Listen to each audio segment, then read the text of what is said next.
Welcome to Fiasco. Bobby from Complex Action and Six World Podcast, Cassi of Original Box Set, and Joules of Seize the GM and Hidden Grid are here. Hi guys. It's early. We are here, and I am almost caffeinated up to about 30%. Yes, I'm beyond caffeinated. I have just taken my first hit of long haul. So It's definitely one of those mornings. We assure you that we are at least caffeinated. Yeah, I am almost 16 hours into this Streamathon, so there's that. So, Fiasco, for those of you who are need to be initiated, essentially this is a GM-less, diceless game, with the exception of dice being used to help set up the scenario. We're using a playset that I found called Pink Mohawks by Peter Ray and Aaron King, which I made a couple of little modifications to just because I like to customize things a little bit. And essentially this is going to get us kind of started off, get the juices flowing, and figure out what the relationships are between each of us, as well as a need, location, or object that is central to that relationship. So, essentially, I think the first thing that we should do before we even really get started here is just chuck 16 dice and see what we get. So this is our spread, and I'm going to set it up at the top. All right. So give me one moment. In the meantime, feel free to make some wonderful banter with with each other in the audience. Banter. hey, that's Seize the GM stuff. we actually have this one. It's the banter segment, and Zen is going banter. You're entering a banter segment, and I'm like, congratulations. It's absolutely ridiculous. Yeah. I'm not really a bantering person, but I will say that nothing perks you up in the morning like coffee and lorazepam. I have coffee, and I made the coffee and with cinnamon, nutmeg, Italian sweet cream, and combine that with New Vigil and Concerta. That's gonna wake you up. Nice. Yeah, but this thing is huge. I love it, and it's supposed to keep it like warm. It says like, oh yes, 4, 5, 6 hours. I'm like, it is 8 hours later. It's still warm. I'm like, take it. Mm-hmm. Yeah. So how's the chat doing this morning? Everyone's awake, mostly. I think. Mostly. Well, people are still typing, so that's something, right? Maybe they're it was Autobots. I think I scared people because I didn't mention that I was going to be on here because I've been stuck in my labs for work. Yeah. So you're claiming that you're scaring people by being here? No, it's a lot of people know that I work, that some of the lab stuff goes crazy and et cetera. So it's just like DS9. Oh, those mugs were so cool. That is pretty awesome. I didn't get one. Yeah, Shadowrun mug. What? How'd you get that? I think it's at Cafe Press. Yeah. It's unlicensed. It's an illegal mug. That's perfect then. Probably. Although I'll be honest, I'm actually getting a D6 dice bag. One of my buddies, she does leather work, so I'm actually bringing in we're getting the Shadowrun logo, and we're gonna have it dressed up all pretty, and then she's doing blood splatter across it because Rainbow Smites mostly does wet work. Oh my goodness. Yep. Very nice. So I'm excited. All right, so we have our dice pool spread. I'm seeing lots of 2s and only one 5. So essentially, what we do first is we start setting up our relationships with each other. And to do those, we pick one of the dice and remove it from the pool to match it to a category. And then later we will be specifying those relationships. And then we'll be moving down to the needs, locations, and objects that drive those relationships. So I'll get started just to kind of show us off a little bit. And I want to I definitely want to have a in the shadows relationship going. So I think I'm going to burn a 1. All right. And I want an in the shadows relationship. I feel like it would be fun to have one with Cassi. I want to do something a little more mundane with Bobby.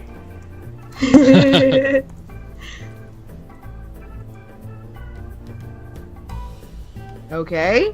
All right, so we have an in the shadows relationship between me and Cassi. And so the idea is that later we burn another die and flesh that out a little deeper, right? Correct. Okay. I have to take notes, or else I'm gonna forget that we're even friends. So You can always you can see it in the Roll20. yeah. Yeah, Oz is doing a great job. In Roll20, on the table itself, he's keeping notes of what these relationships are. It already says right there, in the shadows between Oz and Cassie. So. Oh, I see it now. See, I had these little things covering everything up. Okay, I'm good. I gotcha. Cool. All right, so Bobby, you're next in the round. So what would you like to burn? I think I like the idea of having a more straight relationship with you, Oz, but I want to think a little bit more about that. So I'm gonna think me and Joules. Let's see. Let's see. Let's have a. Do we have a 6? Do I want to burn one of our 2 6s already? Your choice. Sure. Yeah, do it. It's your choice. Let's have I think me and Joules have a strange relationship. Excellent. I think that's yay. Wait. Why that strange is yet to be borne out, but we do have a strange relationship. Okay. All right, strange relationship. I will. Joules. Oh boy. Okie dokie. Okay.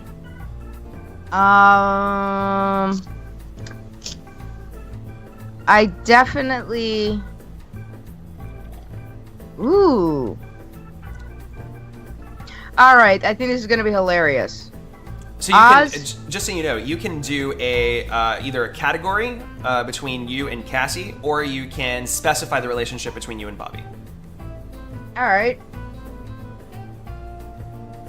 I mean, you could also put dice in between other people as well if you want. But oh, really? So it doesn't have to relate to just me. You can, but I would tend to encourage, like, unless it's like an amazing idea that sets everything up. Like usually in the first kind of rounds, just focus on the people to your sides, set up your game, and then start fucking with everyone else. Okay, I'm going to go with. Yeah, I'm gonna take an in the shadows relationship with Cassi.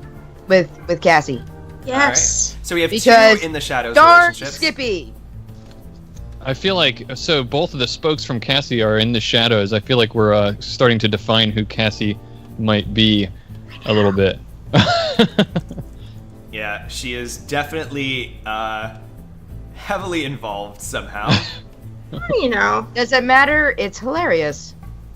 All right, so Cassi, what would you like Okay. to All burn? right. So you can basically either specify the in the shadows relationship with me or with Joules. Okay. Okay. Then I am going to. Let's see.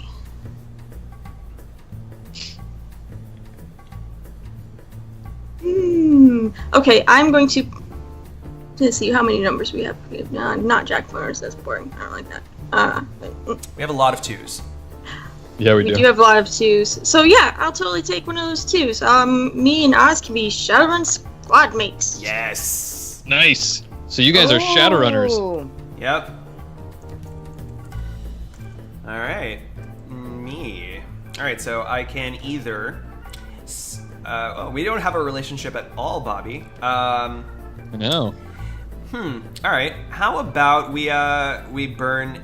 Let's see. So I can do a 2. We have a lot of 2s, so we could be enemies, or we could be family if I burn a 4. Ooh, Clearly. family sounds fun. Clearly, we should be family. I see the resemblance already. All right, let's do it. It's the amount of caffeine in the blood, isn't it? And the bloodshot eyes. Don't forget that. Yeah. Yep.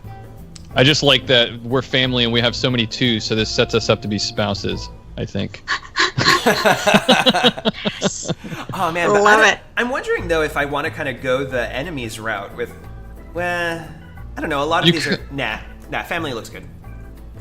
I mean, you can be both. Family that don't like each other. I mean, it happens all the time. Yeah. Oh yeah, that relationship will be defined for sure.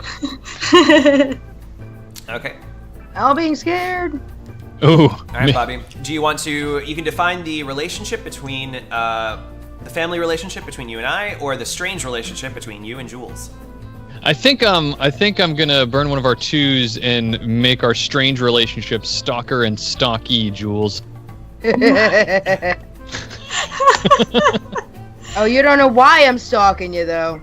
Is that Or the you're way it's stalking going? me. Yeah, Or we you're don't stuck- really, we haven't defined necessarily who's the stalker and who's the stalkee, Right. One of us though. but it is an asymmetrical relationship. I've already got a couple of ideas, and no one steals my Stretch Armstrong.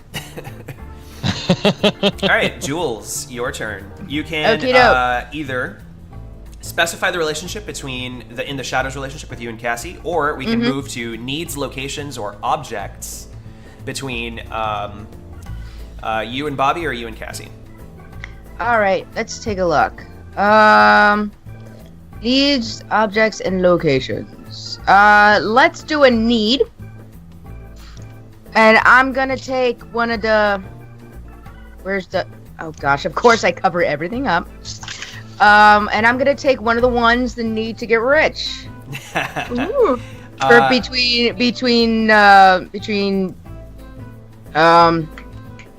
Me and you. yeah. Me Sorry. and you. I'm like, wait a minute, we don't have a character name for you yet. Shoot. I know.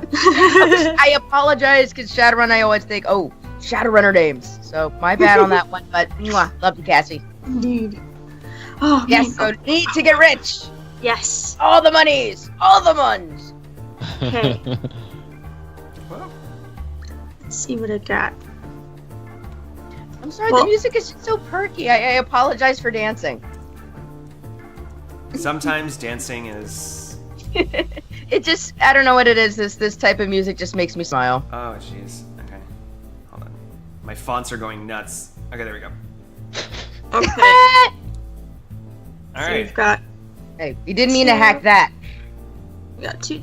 All right, so we have Cassie. You can either define your in the shadows relationship or your need to get rich with Joules, or you can set a need, location, and object between you and I. Okay. I don't know if you necessarily want 2 needs, but you can go for it if you'd like. I'm actually gonna figure out the relationship here with me and Joules. And I think I'm gonna pick a 3, street dog and patient. I like that. That's kind of cool. Oh, does that make Joules a street doc? Because you guys, well, I guess you could be a Shadowrunner and a street doc. But Well, hey, yeah. Rainbow Smite is a wet worker vet. So, you know, hey, dude, that's why she's in Jack Point. You might There not you go. necessarily be Rainbow Smite. No, I'm just letting her know. It's Yeah. like, no, it's completely and totally possible. She's an animal trainer vet Yeah, and kills people. Yeah. Yay! that's good. All right, so let's see. So I'm running low on number variation. Let's see. I think, okay, if Cassie and Joules have a need to get rich, I think it's time to throw an object in here that is going to interest them. And I think that object needs to be... Well, actually, wait. I wonder... If I put an... I guess I could go with an object between Bobby and I. That could be interesting. All right, Yeah, so your family could be like an heirloom, or it could be something you're fighting over, or he stole your Stretch that Armstrong. he has like super he's the only one that has access to it because I'm a Shadowrunner, so I would have to do some kind of break-in to get it and turn against him. So here, let's go ahead and pick. I like valuables. Or it's either valuables or cyberware. I mean, if it's family, it could be personal. That's always fun. like private Do I want to journals burn on the a only data chip. 6? I mean, how fun is that? Either that or it could be baby pictures. It's just like, on an old disc. It's just like, no one's seeing that picture of me with my butt in the air. There's a lot of really interesting possibilities, though, if I go valuables. I'll go Okay, I'm gonna go valuables. I'm spending that 4. Okay, so it's gonna be object valuables.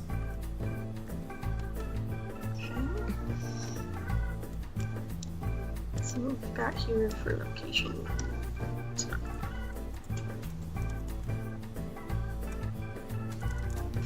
Okay. All right, Bobby.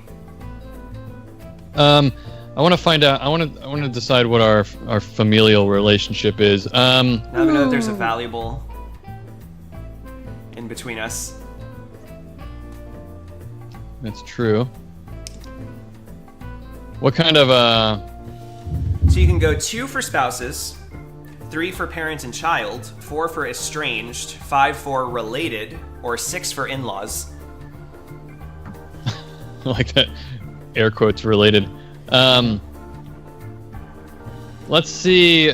Oh man, father and son. Yeah, that's what I was actually just thinking. I think let's burn that 3 for parent and child. All right.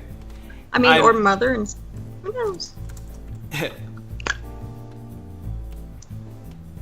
All right. So that's a 3 for parent and child. Uh-oh. All right. Joules, you're next. Would you like to define... You need a location, need, or object on the table between you and Bobby, or define the to get rich need. No, well, no, I'm gonna let someone else do that. But object, I'm gonna have some fun. Let's see here. No. Where's my thingies? Let's see. Location. It's always the most important thing, right? Yeah, That's absolutely. why they repeat it 3 times. All right. Why is the location thing not popping up? Did I break it? Gosh darn it. So you've There it got is. There it is. the options you have available. It minimized itself. So, Bobby, let's do location. All right. Okay. I'm trying to see the numbers. Yeah, you have you can burn a 2 for nightlife, a 4 for high society, a 5 for public utilities, or a 6 for elsewhere in the world. Ooh. Let's do nightlife. That looks kind of cool. This could be where I spend my time stalking you, or you stalk me. Well, also no, but the other thing is nightlife is I'm getting tired of this. I'm going for a beer. You can't stalk all the time. God, I sound terrible. I'm so sorry. That is horrible. That is horrible. You underestimate me. I am looking forward to this. I mean, Yes. Bobby's super clever, and everyone here is clever. God. So I'm really looking forward to this. But when Bobby's sleep deprived, I wonder how the cleverness is going to skew. Is it going to go concrete or super abstract? It's gonna go in the toilet. So as we're nearing our final round, I would just like to note that the last die on the table is going to be a wild, and that's going to be Cassie's choice. So just an FYI, don't be afraid to burn the numbers that we have left. Right. Fair enough. All right, So, let's see. I'm gonna do the needs between Oz and I, okay, and I think we're we going need double to keep. need. Yeah, I think we need to keep a secret. Nice. What number is that? 6. Okay. All right. So burning a 6. Okay, let me just update that. Keep a secret.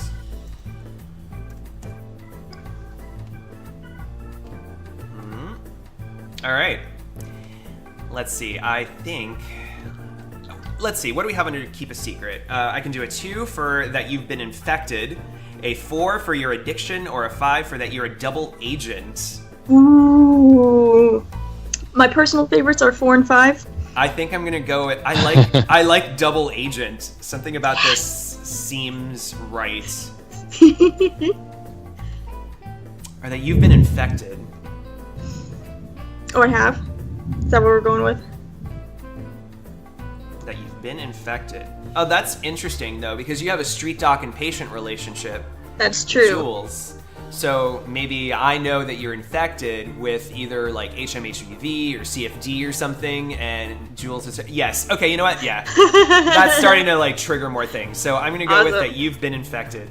Okay, sweet. I'm infected with the love bug for the street doc Joules. And I've got the fever that only manifests on Saturday. All right, so Bobby, you still need to either do the object between yourself and I, or the location between yourself and Joules. All right, so I we've think now got that we're kind of like in the last round, feel free to plop down a die anywhere. You can also do the need to get rich between Cassi and Joules, if you so choose. Yeah. I mean, we still do have that, don't we? Yeah, we do. 2, 4, and 5. Let's see. That could be for nightlife. That could be. Oh my gosh, the need to get rich in the most spectacular manner possible. Yeah! Oh my gosh. That's awesome. I'm gonna define the nightlife as Matchstick's Jazz Club, if only so that I can avoid the Bunraku parlor. But just actually considering with the music we got in the background. Yeah, there we go. Oh, So no, but so that's play burning this the kind 5. of stuff. Burning the 5 for Matchstick's Jazz Club for the location. All right. You were, I don't know, Bobby, were you kind of spying on? I was actually practicing jazz last night. I've gotten my clarinet back out and been practicing, so I'm like, are you just thinking jazz? I am. All right. I love jazz. All right, so Joules, you can either Yes. define the need to get rich between yourself and Cassi, or the object between myself and Bobby. All right, the valuable. Can we do them in the most? Do we have that 5 for the in the most spectacular manner No, that possible? 5 was used for Matchstick's Jazz Club. That's okay, I have a bonus die. Bonus die. All right, let's see. Yeah, so you can define the valuable. I didn't remember what the heck we have. So what numbers do we have left? Because I'm getting We have a a little. 2 and a We have 4. 2 and It's up 4. at top. All right. 2 and a 4. So for valuables, that could either be an impeccable fake sin or an awakened AI's programming. Yes! Yes, the Awakened AI is programming. The Awakened AI is programming because shenanigans. Oh no. All right. Oh come That's on! awesome. Like I ever do anything normal. Now that infection is totally CFD. Excellent. I have no idea what I'm doing. Okay. Okay, and finally. Alright, so this die is wild, Cassi, so whatever you want under to get rich need between yourself and Joules, that's either off of one last job, by hacking Mitsuhama, through blackmail, and help those who need it most, in the most spectacular manner possible, or through kidnapping. So, I still want to say in the most spectacular manner possible. I think that we can come up with something really insane. So Yeah, so that's the one. Let's do it. I don't know if this fits. Excellent. Okay. All right, so I think we have everything established. Our fiasco. Do we have anything that's kind of like a little fuzzy right now between these relationships? I know for sure Cassi is either Cassi or myself are infected with CFD. Mm-hmm. Oh no, wait. We said yeah because you could potentially be trying to cure me of CFD with Joules, That's or true. you could be trying to get.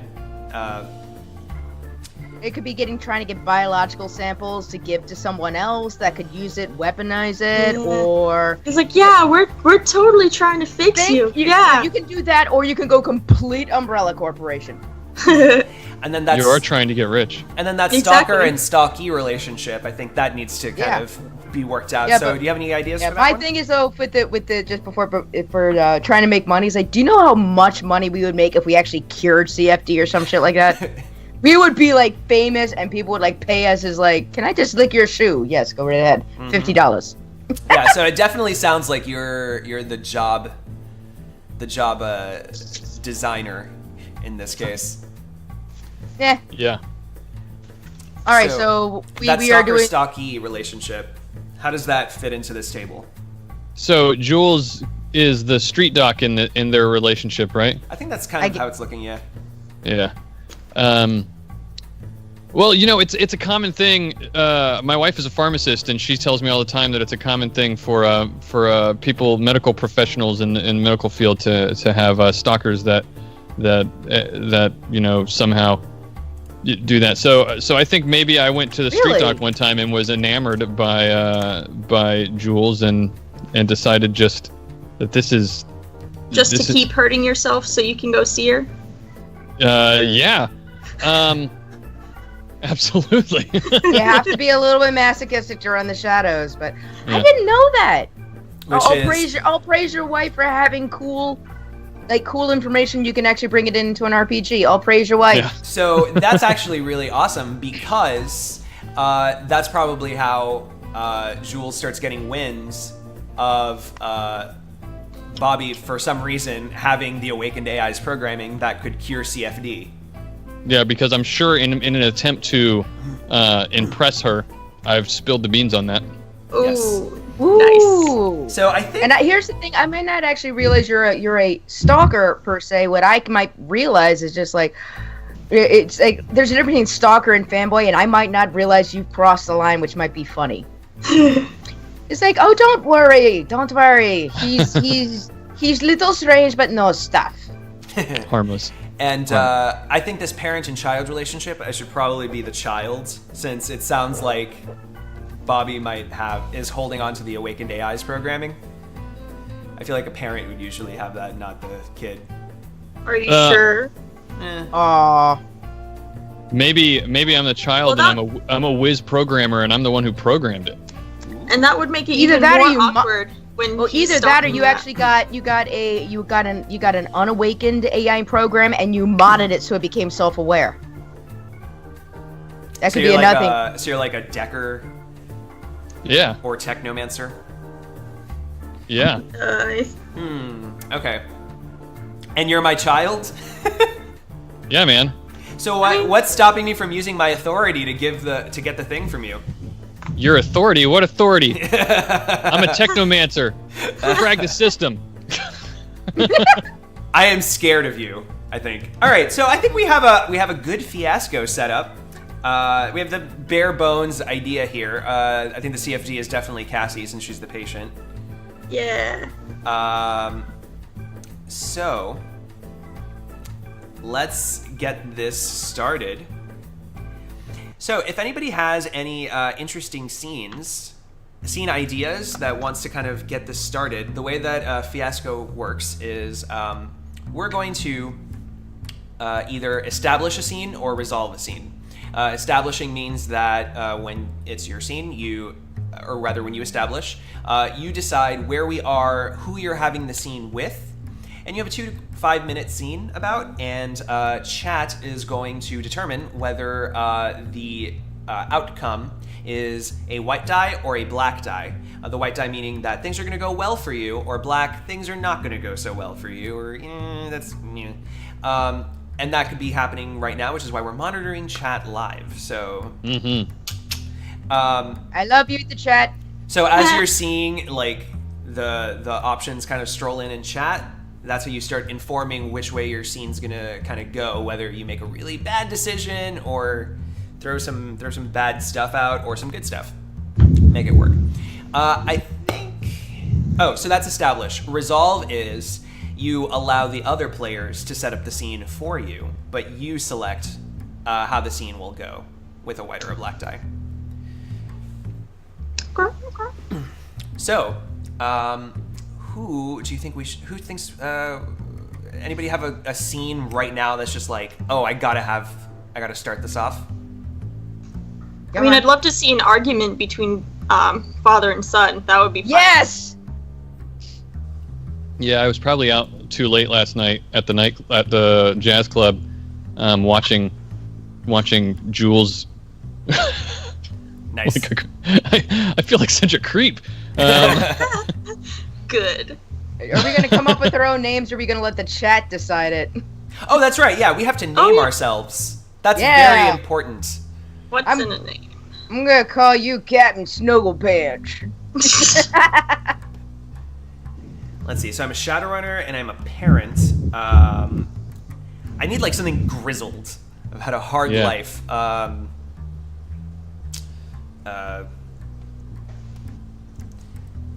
Like Tank. Tank. Yeah. Stoneface Sally. Captain Ermy from Arlie Ermy. I'm gonna go with I'm gonna go with Stoneface. His name is Stoneface. Stoneface. Ooh. My name is Stoneface. How about all of you? I see. So Whiz Bang Decker Creeper, or Whiz Bang Technomancer Creeper. Oh my goodness. What would I have named myself? Well, we all know that if you're a Shadowrunner, you can't name yourself. No, but I feel like my character would have named himself. Yeah, but you need an online kind of handle kind of thing. Usually that becomes it. Yeah. Like the Wiz. The Wiz. D-A. Yeah. Exactly, Da Wiz. Da Wiz. Wait, how is it? D-A. D-A Wiz. I was gonna put D-A point Wiz. Ooh! D-A dot Wiz. Yeah. There you go. No! Dr. Wiz. That's my name. There we go. Dr. Wiz. Doctor. Yeah, like I'm a doctor too. Yeah. Cassie and Joules still need names for their characters. I do need names. Yeah. Alright, I named you Oz, you get to name me. Okay, let's see. So, what kind of Shadowrunner do you want to be? I mean, I feel like you're well, you definitely have cyberware if you've been infected with CFD. So, yes. Let's say, maybe like, steal something, or... Let's see. Baseline. That's actually a good one. Yeah, let's do that. I'll be baseline. Baseline's awesome. Like the bass line in our music right now. Yeah. I wasn't thinking like that, but that works. That works. That's actually, that was my inspiration. Do you want bass like 2 S's or SE? I like the SE. Baseline. All right, and Joules, your character name? An idea. Let's just call me Daedalus. Daedalus.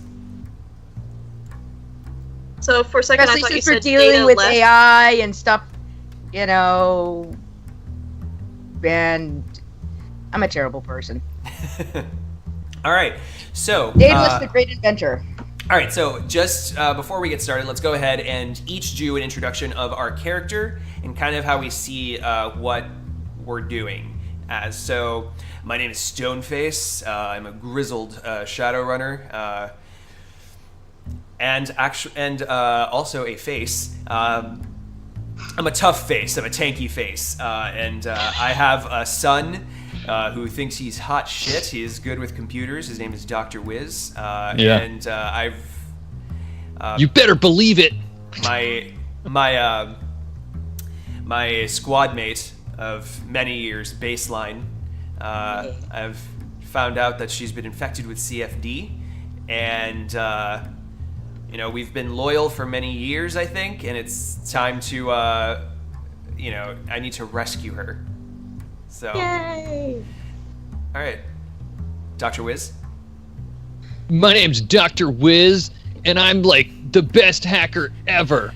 And I like to wear lots of really dark clothes with flashes of really bright colors like orange and red. And I have like dark jet black hair with with like really light blue and purple tips all around, and it's like it's swooshed over half of my face like all the time, and I'm really angry at my dad because he thinks he knows me, but you don't know me, Dad.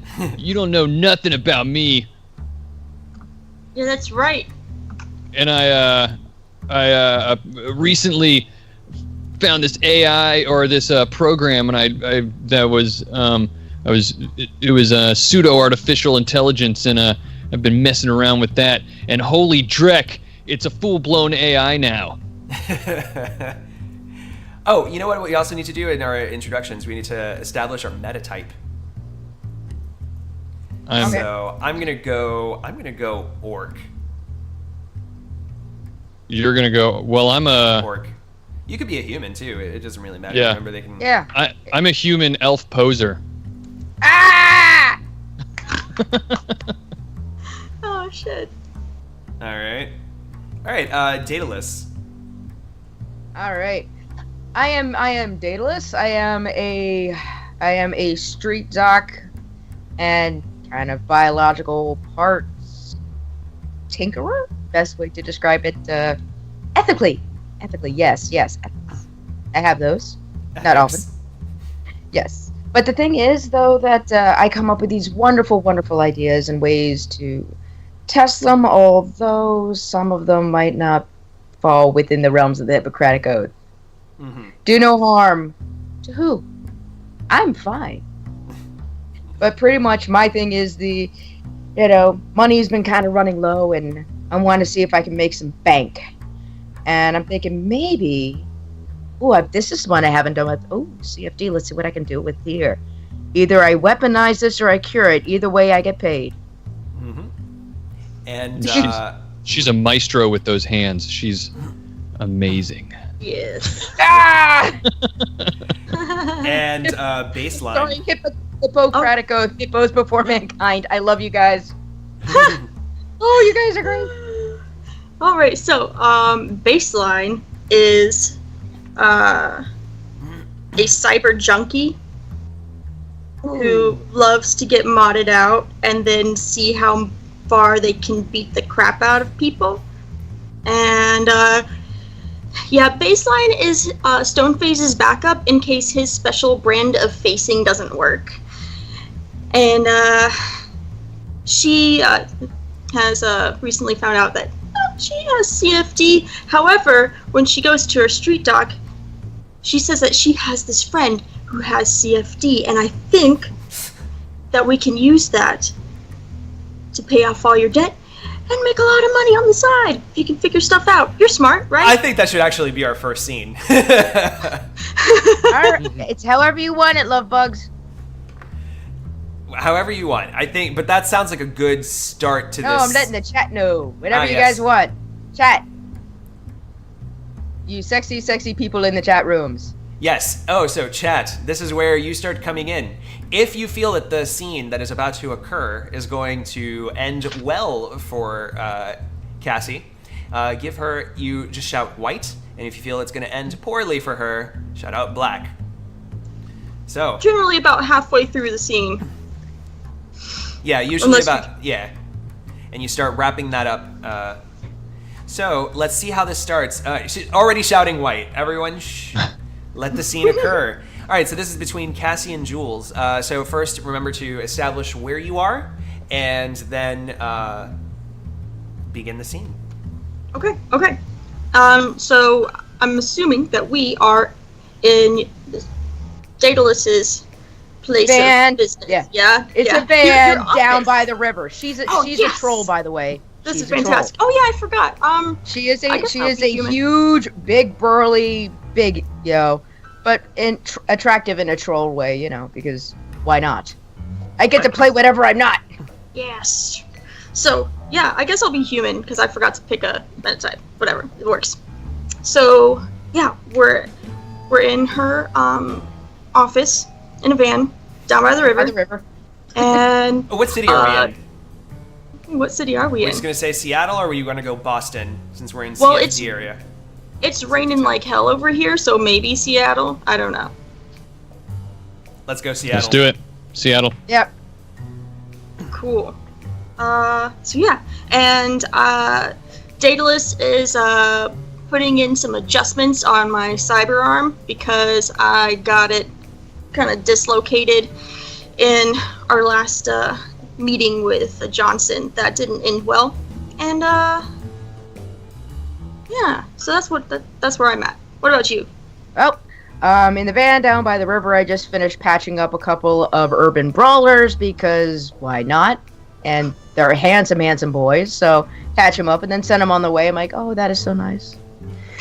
So, you come in, it's just like, we just fixed this 2 months ago. What did you do? Did I tell you not to high five that difficult? Remember? I warned you. Well, you told me, but I did it anyway. It had to be done. Okay, now here, let's just put it this way. Did the high five result in you getting payment? Otherwise, you wasted using a risky high five. Well, of course it came with payment. Why do you think I'm here to see you to fix it? Let's just say business and pleasure. Sometimes the high fiving can be, but yeah, I could fix that. It's not too bad. You got a couple of burrs in here, and you need to keep this part covered while you kind of break it in, and it fits back to you. It looks cool to show the chrome. I understand that, but at least the first week while you're getting the burrs out, getting used to how it moves, please use the covering I gave you. That was so shiny before. But it's hey, as long as it keeps working, you come back to me. I show you, and I'll actually let you know the next time right before a next Urban Brawl tournament. You'll have to come in and see what the boys look like. I have to give physicals. Life is good. I'll keep that in mind. So I'll start working on her arm and just pleasantly chit-chatting, being silly. Like, so how's that deck coming? You done with it yet? Give me another minute. Where the hell did I put the polish? I had it to... You know when you're holding something and then you put it down and you can't... Oh, it's behind you. Sorry. Yeah, it's right over there. Hold on, I'll get it. Thank you.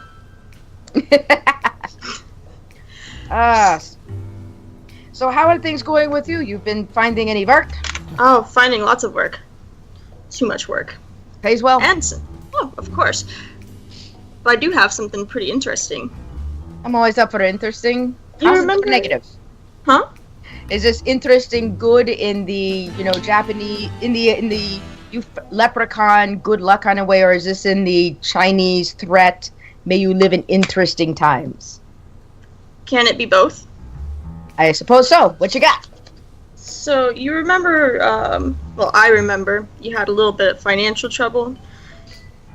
And I think I might have found a way to solve it for you. Well, that would be nice.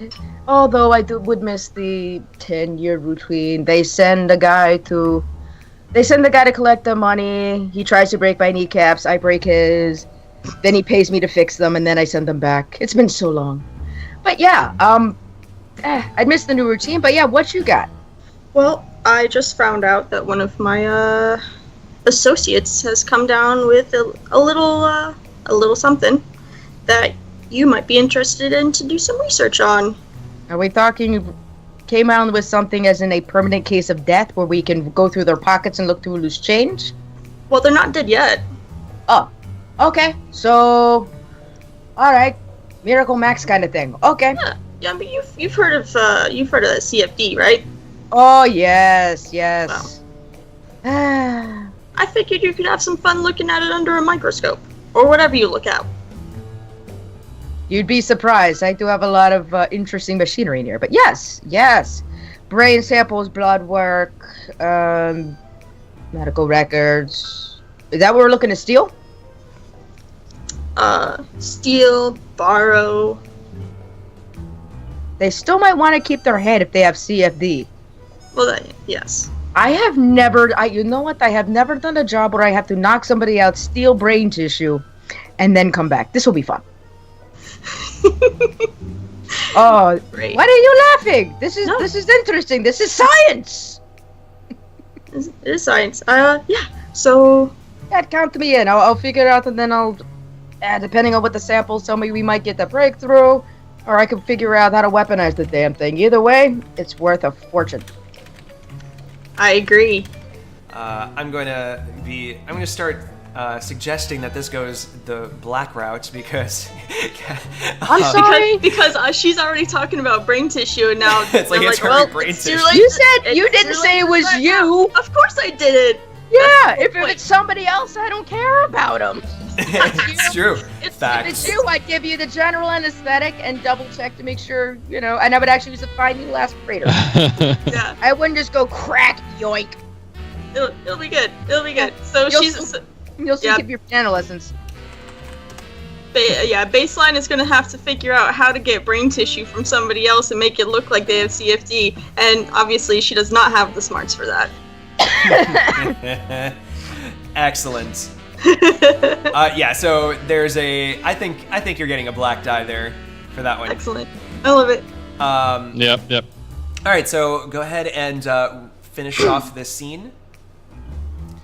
All right. Cool. Now that Badly, we know that, right? That's the way it's supposed to go. Yeah, so essentially, Baseline knows that she's screwed a little bit here.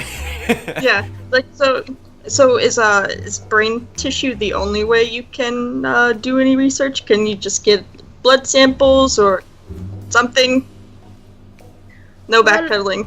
Oh, no. Pretty much it's just like with CFD, the thing is like no one exactly knows at which thing is the impetus for the syndrome, what other things that it does. So if you get a full biological panel, you get a technological panel, and you get actually they're Glazed over eyes at baseline. this point. Nah, it's more of for me, it's like the more information I can get, the more I can learn from it. And CFD affects the brain, right? Right? So Sure. you look at the brain. So, but don't. Usually the thing is like blood work, mechanical specs, you name it. Any information is good information. So. Okay. Well, I guess I I mean- will see what I can do to get them over to you. Just let me know. That's what I can go to them. I could with or without the anesthesia, and the anesthesia does cost extra. They're not part of the family discount. Well, yeah. I'll be back. You got it. And scene. Oh, sorry, Baseline is so screwed. I love it. Already, first scene. I didn't mean to do. I'm sorry. I still love you. Hey, No, that was her fantastic. doing. That was her Don't doing. even apologize. It's like, This I is how have it this starts. friend. This friend. All right. great. So in the first act, the die that you receive, you get to give away. So if you want to kind of gamify this, you want to hand off black dice to characters that you don't feel all that great about, or Okay. rather, that your character would like to see fail. Okay. Like right now, or Just in general. as we go. As you Okay. go. Yeah. How do you want to? Who do you want to give a black die to?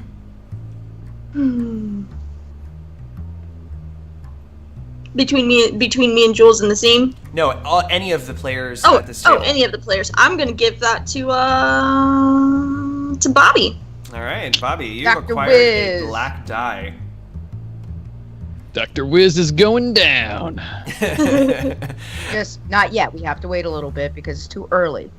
All right, so Too that early is- in the scenes. All right, so that is the first of 16 scenes. So as you notice, we've removed one of the black dice from the pool, and that pool is going to dwindle slowly. And once we've done 8 scenes, we're going to roll on the tilt table, and fun things are going to occur there. So essentially, think of the first act as where we all set up our big grandiose plans, and then Act 2 is where they all crumble.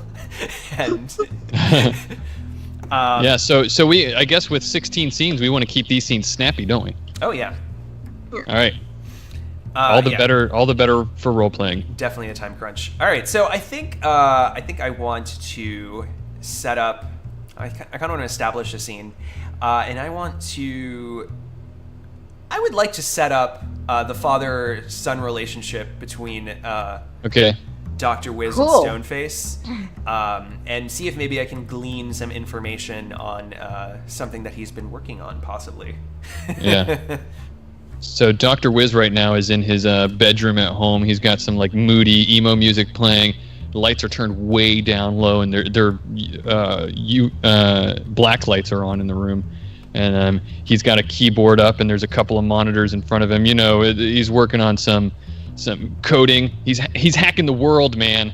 And he's brooding while he does it. Okay. Do we live together? Or are we just like... That's the way I imagined it, yeah. Yeah. All right. So I see us like, let's see, a orc face in his decker. I kind of want to... I was going to say orc underground, but he's a face. So I'm thinking we probably live like somewhere in the maybe Touristville kind of area where there's just enough matrix connection where you can do some good noise reduction to get through. Yeah, man. I've got some hacked together signal boosting in up next to the...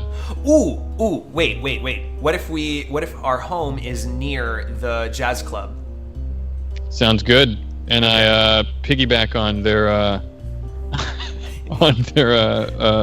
their grid connection. Yeah. So yeah, I definitely see our home as not taken care of whatsoever. It's crumbling. There's like stains, like water stains all over the walls. Minimal furniture. Any furniture that is there is just kind of like scratched apart by the various cats and dogs that probably live with us. No, we would have eaten those. Just by existing, yes. Okay, great. And Stoneface is gonna walk in through the door, and he's gonna hang up his hat after another job well done, and kick back and relax, pop open a beer. Yeah. Say, I go, in my room, I'm like, God, Dad's home. And I turn my music up really loud. So uncool. hey, Wiz! Wiz! What do you want, Dad? No, I just wanted to see how you're doing. I just got back from work. God, I'm doing fine, okay? I'm in here, I'm working on something really important, and I don't need you messing with it right now, so I gotta concentrate. Yes, well, thank you for all of your assistance on my run. Yeah, well, I don't know, whatever, it was so easy that, because this stuff is so easy for me, it wasn't even hard at all. That's what I like to hear. That's my boy. Yeah, okay. That Matrix Overwatch.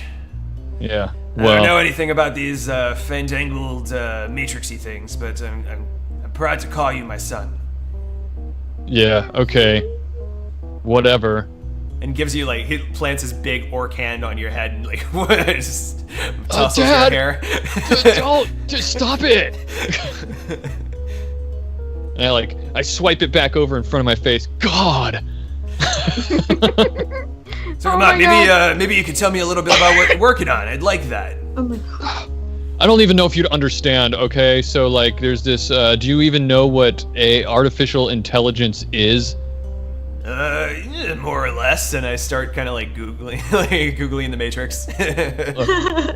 It's advanced subroutines that have gotten, to the point where they have things that they could do.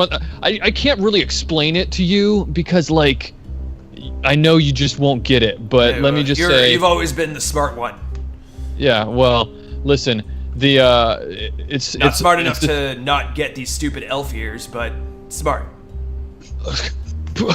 Look, I don't tell you how to stop being, a stone face or whatever. And, anyway, I'm working on this awesome AI program, and it's I think I finally got it. It's advanced enough that it's self-aware. Do you even know what that means? You mean it knows its code? It knows that it's alive. I've pulled up various sci-fi trids dealing with AIs, and they all look like horrors and horror sci-fi. And raise my eyebrow and say, "Are you sure you want to be dealing with this kind of dreck, son?" What are you talking about? Of course I do. Not anybody could do this kind of thing, Dad. No, well, there's been a lot of I'm seeing a lot of information here. Where are These you AIs getting your information? Well, from Google. Oh my God! Do you believe everything on the Matrix? I don't know how you can deal with the Matrix. I really don't. You can't even trust it. It's just like People know, are so much easier. Yeah, well, there's people in the Matrix too, Dad. All right, so I need a white or black die for Stoneface so that we can kind of start resolving this scene. You guys, oh God, you guys, this is hilarious. You guys are brilliant. And especially with the teenage emo angst thing, Bobby. You are kicking butt. It's awesome. It's even right now, white and black. It is even. How are our players feeling about this scene? Black die. Oh man, see, I was gonna say white. Because this is for Stoneface. Yeah, So I like it. I don't want it to go well for Bobby. Yeah, okay. White for Stoneface, black for Bobby because teenage angst. It's just one die to Stoneface. So it okay, white die. Yeah. Mm-hmm. So it's looking like it's starting to skew towards white. So okay. So he says, "Well, you know what? Just take care of yourself. I love you, son." Thanks. Thanks, Dad, I guess. I guess it's cool that you're trying to, like, learn about this stuff. I could maybe teach you how to write a quick sort or something, or like, or some, binary search. It's cool. Those are easy algorithms.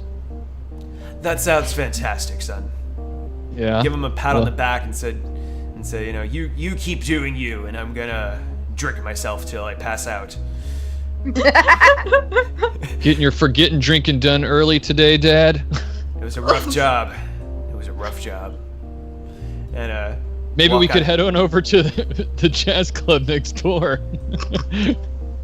There's that cool street doc that hangs out there. Yeah, well, I'll pass for tonight, but let's make it a thing. Maybe after I get a good rest in. All right, I'm gonna turn my music back up now. Awesome. All right, so white die. I'm going to give that to, let's see, someone I want things to go well for. I think that's gonna go to baseline. Yeah. All right. So baseline has a white and a die. All right. So scenes to establish scenes that need to be done between it's either Dr. Wiz or a Daedalus. Yeah. And there was somebody in the chat, and they're right that if you have a scene that you think needs to be done with NPCs, we can play those NPCs. Yes. Yeah, we're not necessarily just stuck to these 4 characters. If you need an NPC, just go ahead and ask for one. We could also hop in as NPCs if we so choose, if the scene kind of demands an NPC.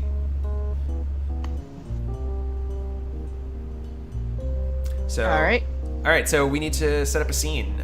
Dr. Wiz, Daedalus, any plans, or do you want us to set up a scene for you? So I can set up a scene between any of you guys, or me. Yes. Okay, I want to see baseline and Stoneface. We just established that baseline has to start working on her scheme to get rich, and I want to see more of their long, relationship together. So. Wait. I meant a scene that includes Dr. Wiz. That's your responsibility. Oh, it's got to be with me. Yes. and somebody else. Okay, well then I said I wanted to go to the jazz club tonight anyway. All right. right. So I could go and because Daedalus is gonna be there. You know, she's always there on Tuesday nights. All right. So this is the Matchsticks Jazz Club. Set up the scene, what it looks like, and what's happening. Yeah, it's a smoky bar, and there's on Tuesday nights they have a 3-piece jazz band playing, and that's why Daedalus likes to come, because she loves the brass band, and live music. Yeah, and there's a bunch of round tables set up around the small stage. Everything's kind of like retro and a little bit, you know, it's hardwood floor, pretty pockmarked and beat up and everything. This isn't exactly a good part of town, but a lot of people come here to kind of relax, Shadowrunners and others alike. And it's not the kind of place that gets really rough usually, but there are people there who can take care of business if it goes in that direction. And Dr. Wiz lives next door, and that's probably the only reason that he's even allowed in this place, is because he's, you know, just like a street kid. He knows Dad. Like, yeah, Dad, the bartender, and you know, Dr. Wiz probably thinks he wishes he was his real dad. Oh. Maybe not so much anymore. They're working at Stoneface and Dr. Wiz are working on their relationship, but he goes in and he walks up and sits down at the bar, you know, thinking he's cooler than he really is because he's allowed in this bar. So I guess we need a bartender. Who's going to be the bartender? You do it, or I guess I'll do it. I'll do it. Cool. Meanwhile, Daedalus, I think, should also kind of establish what she's up to in the club, and then we'll continue the scene. All right, Daedalus is at the club, kind of. She's found herself actually one of the acoustic sweet spots, where all the different instruments, there's no lag. You know, they all come together at that one spot, but it's not. Oh, I hear too much trumpet. I hear too much drums or bass. You know, so it's. I mean, she's been there enough. She knows where that is. So she's there, and she's pulling out. She's got her comm link out, and she's seeing what kind of info she can get on CFD, people she might be able to tag for like information or stuff like that. You know, just occasionally stopping, just listen to the music. If someone does a really good improv bit or it has a beautiful riff, and she'll smile, you know, and then order another drink and go back to like copious amounts of notes and note taking. It's just this place, because the live music, it's like real music that happens in the soul. That's what calms the mind and allows you to think proper. Yeah, I'm seeing a good game of telephone that's gonna happen between the bartender and these two characters. Yeah. All right. So I didn't do it. Start us off. So I sit down at the bar and I say, hey, is Daedalus here? Oh, hey, Wiz, how you doing? What you drinking tonight? Ooh, are you gonna let me have a beer? No. Fine. I'll have some water. And is Daedalus here? You know, you are very smitten with that troll, right? You're making it a little obvious. You gotta roll that back a little bit. Oh. But yeah, she's here. Okay. Oh, there she is. She always sits over there. She's so it's the best seat in the place. I mean, why wouldn't she sit over there? What's she drinking tonight? Maybe you could bring her a drink and say it's from me. I don't have any money. You could just say it's from me. So let me get this straight. You want me to buy a drink on behalf of you to give to her? Yeah. And what's in it for me?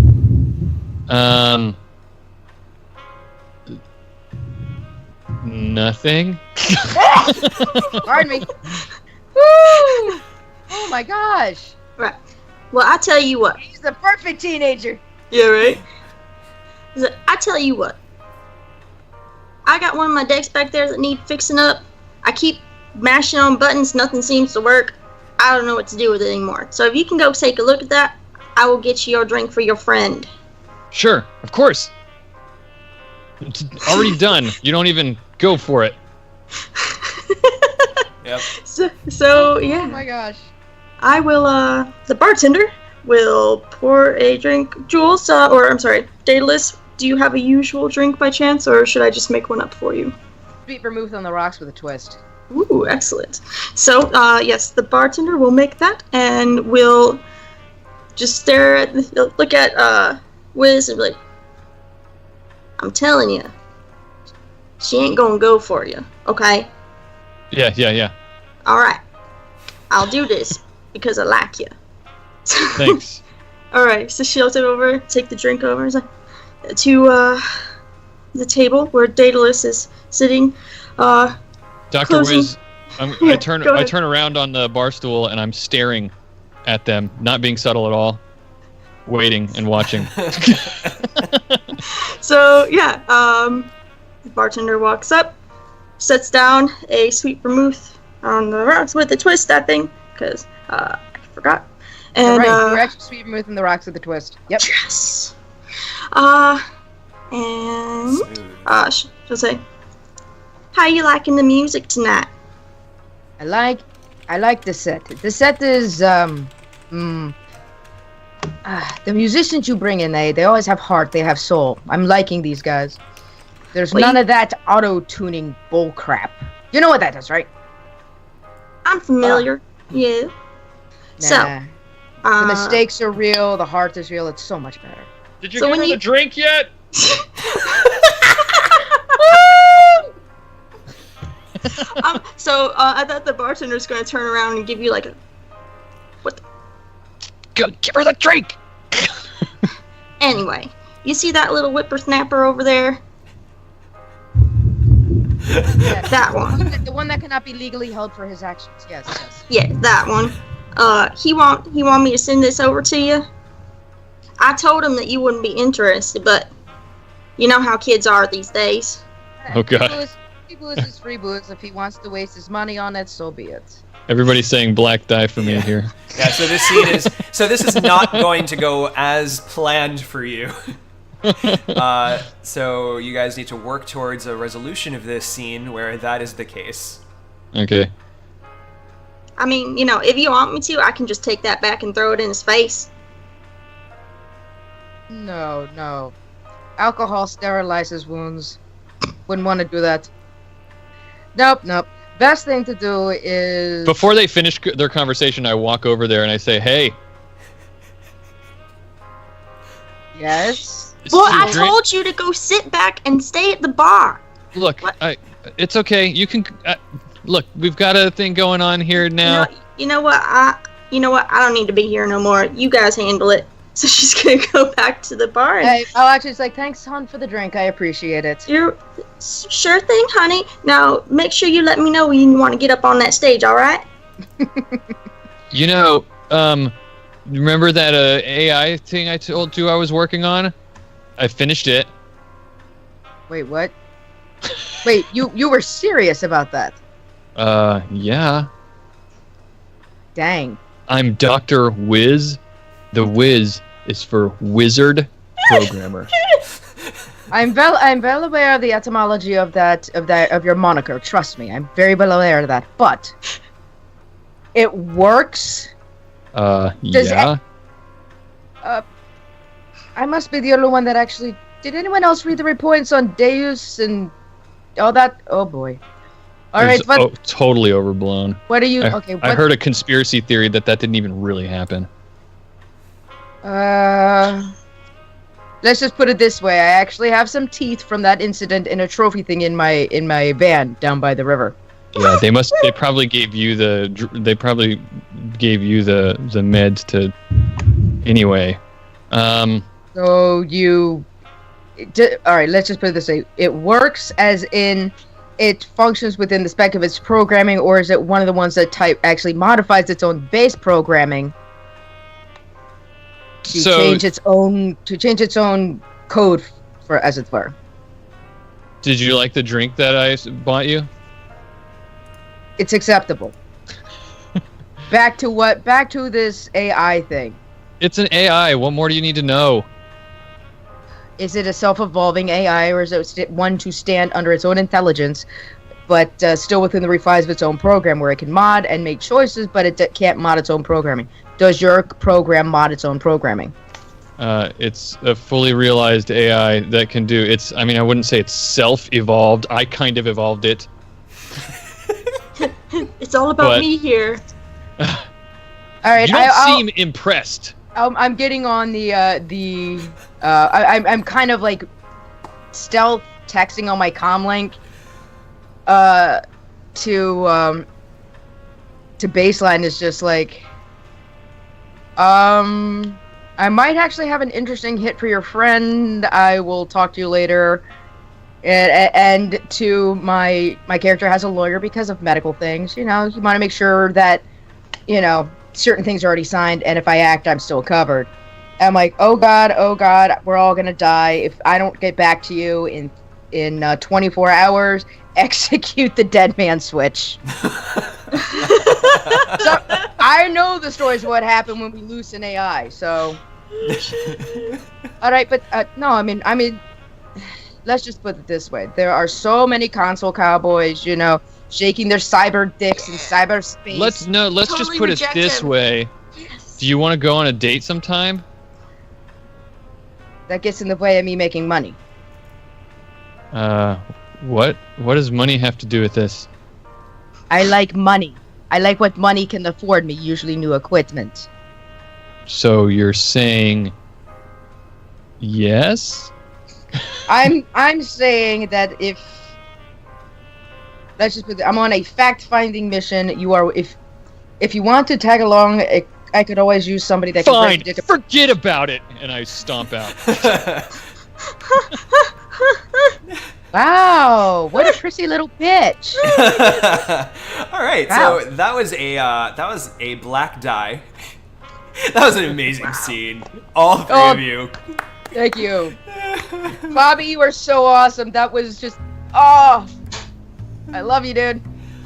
All right, so you get a black die. Who do you want to give that black die to? Bob, you said you choose. You did brilliant. Who has this? Who has the CFD? That was me. That's baseline. Of course, yeah. So clearly you need a black die I because do. Yes. All right. So that's a black die for baseline. Yes. Give them all to me. I'll get you back. All right.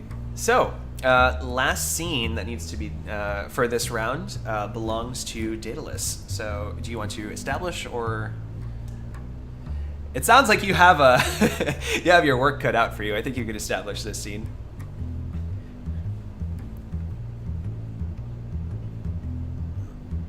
I think he's looking. So, would you who do you want to establish the scene with, Daedalus? Or do you want us to, or do you want to just resolve and we set up a scene for you? No, it's like let's throw it to the chat and have them come up with something. I think that's. All right. Oh, that's Yeah. As long as I can come up with something quick. Yeah. So, all right. So we need to resolve a scene. Chat, you can assist. My first instinct reaction is to let either Baseline or Stoneface, whoever it is that you actually keep in contact with for shadow stuff, that there's this program out there and that you need to get your hands on. Yeah. Well, Man, if you did it with Stoneface, that would be so good. And you can just don't even tell him. Don't even tell him where it's coming from. That's good. That's actually not a bad idea. We have in chat to go to Dr. Wiz to prod more about what the AI is and maybe go to his terrible house. She hires the dad to steal the AI. Yes. Oh. Yes. Yes. That's my favorite right there. Yeah, I like that one a lot. Let's go with Oh it. yeah. I wonder I'm if you doing it. know. I wonder if you know that I'm his father. Probably not. He Shadow looks like an Yasa. elf. You're an orc. No. Right. Yeah. Oh, So Let's what's do our it. relationship like? Do we you hire me every once in a while? Like we're Yeah, contacts, I guess. Yeah, we pretty much we've done a couple runs together where you needed to have somebody with medical expertise, making sure the samples were moved properly or something like that. And what we could also do is, something like that. All right. So that you know, because you chose to resolve the scene, you're going to pick whether you get a white die or a black die for the scene. All right. Yourself. Okay. I'm gonna be selfish and go white die just because there's been so many black dies rolling around. There's only been 2. Only 2. That's not many. No, from what I hear, I know what happens. Actually. Okay. So, establish. So I say definitely this is a job for the back room at the Matchsticks Jazz Club. Oh yeah. All right. Yeah, and we got the white noise generator set up, and Stoneface walks in with his tailored suit, which just hugs him in all the right places of his orc body. So it looks. Oh yeah. He's got a nice silhouette, and his tusks are polished, and he sits down and steeples his fingers and says, "So, we meet again. How's it going?" Actually, so far so good. Business is good. Yeah, good. What can I do for Alright, you? I assume you want business to be better. Let's just put it this way. I want there to be a future so that way I can have a business. Don't know if you... Hey, Let's you're just put it doing this- really well for yourself. I gotta say. I mean, That's I had true, to build. I had to build myself up from nothing, and look at where we are now. We're in the middle. Well, no homicides, no suicides. I'll take that as a win. Yes. I mean, I agree. Though we could be doing much better. Yeah.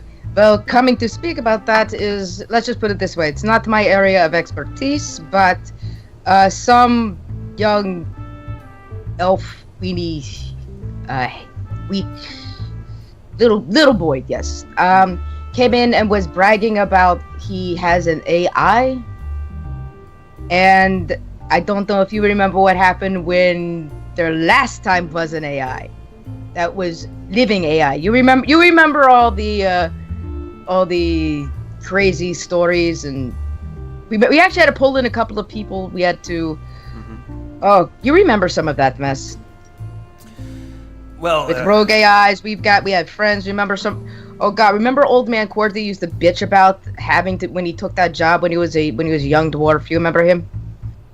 it's but- it's been a while. My memory's been wiped of all those incidents. But I've been watching some trids on AIs. They've been very educational. Well, let's just put it this way. It's there's this kid that came in, this elf child. He's smart. To be honest, he's smart enough to build something like that. He seems smart enough, but he doesn't. The catching the old adage, catching tiger by the tail thing. What do you do when you let go of it? So if he actually really for truly has an AI, that's going to mess up my business. I won't ask questions as to how that's possible. I assume you have your reasons. Well, let's just put it this way. AIs don't sleep. They don't eat. They can do processes faster, calculated than we do, and, well, business might dry up. So, I need to know how much smarts he has, at least in the utilization of this stuff. And also, well, if he created it, he's going to be a target, and that brings unwanted attention. Big attention. So we've got that. Well, let's just go ahead and cut to the chase of A, what do you want with this AI? What do you want me to do about it? And 2, how much are you paying? For the AI, pretty much either I want the AI or I want it at least controlled, but I don't know how to do that. And quite frankly, is like releasing something like that could actually increase incidences of, what do you call it? Anything that could get infected, hardware, software, even cyber limbs. So, what do you want me to do about this AI? No. I want you to help me get a crew together so we can get it. And then we get somebody to analyze it and then decide what to do with it. Either sell it for profit or turn it into a weapon of our own that we could use as a one. So if we keep it as a weapon, or at least as something, then we each get a copy, we do what we want with it. If we sell it, we split the profits. The thing is, I remember stories of the last time an AI got loose. It can wipe cred sticks and all that other stuff remotely, and I don't want that. That would be terrible. Yep. And also, we can make out like bandits. How so? Hey, I have an AI. I'm gonna let this thing free unless you, quit being a dick. And then what you do is you give them a small demonstration. I thought you didn't have an AI. I thought you wanted me to get this AI. I know, i.e. for us in the future. It's like, one, if we use it, if you have it as a weapon, for most people, they're worried about getting shot in the face. But wealthy people are getting worried about getting shot in the wallet, and that could be an ace in the hole, easily removing them of the stressors of having way too much new yen to know what to do with. So, just so I know, you're picking the white die to end this well for you? Okay. Yeah, pretty much is I'm trying to figure out, is like, I need to know more about this. Let's get a crew, get this thing, analyze it, and then we can figure out what the hell we want to do with it. Sell it or keep it as a weapon. Let's what information do you have on the individual that is holding this AI? I described the kid in detail, and you're probably getting ready to facepalm after I finish it. Actually, it's like, he's not even old enough to drink. Yeah, actually, because you're picking white die, he's going to scratch his tusk, and Oh, that was your old poker tell. Okay, I know you're thinking. What you got? I remember you used to do that when you would get into the planning phase, which you were quite good at. Let's just say I think I can definitely have that covered. I can assemble a team to get this done, no problem. Just, how much are you offering? Let's see. Give or take, it's 5,000 yen as a base start, plus, depending on how many people we get, that equals split of the profits if we sell it. I could do this job as a one-man or two-man operation. I'm gonna say two-man operation. Yes. Keep it simple, if that means that we get to increase our profit margins, or perhaps some services might be put on the table. I like it. Works for me. Excellent. That sounds... Two-man team. That sounds doable. Very doable. Pleasure doing business with you. Same here. Okay. All right, so we've got a job. And you get a white die. So who do you want to give this white die to?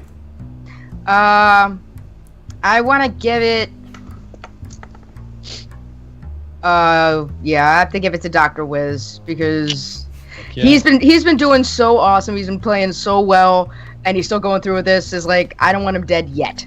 I want to give him a chance not to die yet. Excellent, excellent. All right, so that completes our first round. So now we're going to move on to the second round, and after the second round completes of scenes, then we will finish Act 1 and move on to the tilt table. Real quick, I'm going to grab a water because I need it. This hoarse voice, it drains. I'll be back in like 20 seconds, and in the meantime, please interact with chat, catch them up on what's going on. Thank you. Yeah, so if you're just joining us, Dr. Wiz has created an advanced AI that Daedalus, the street doc, has decided she wants stolen, so she hired Stoneface, Dr. Wiz's dad, to steal it. Unbeknownst to Stoneface, it's his son that has created the AI that he's going up against. Baseline, Stoneface's partner, has CFD, and she thinks that she can get a sample of CFD to her street dock dataless in order to, make a lot of money in a spectacular way.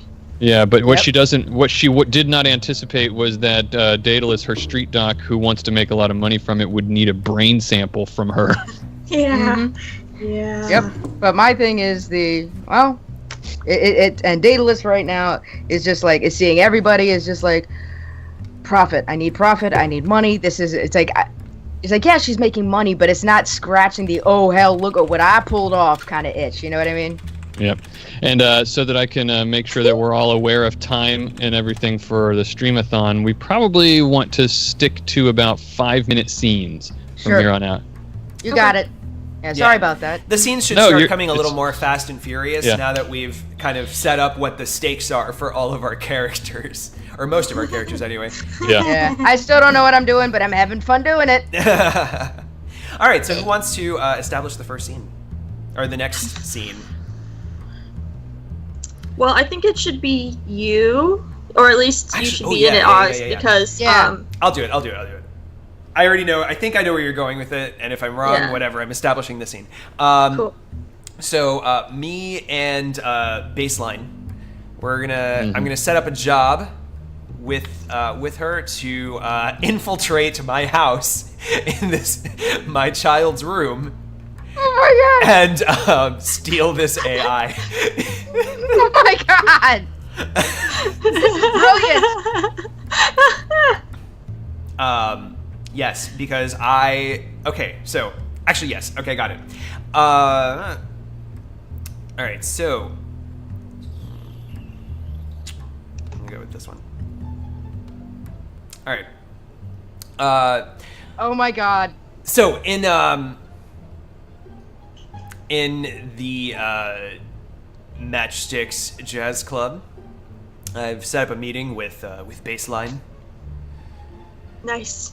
In a back room, and I say, all right, check this out. I've got a job.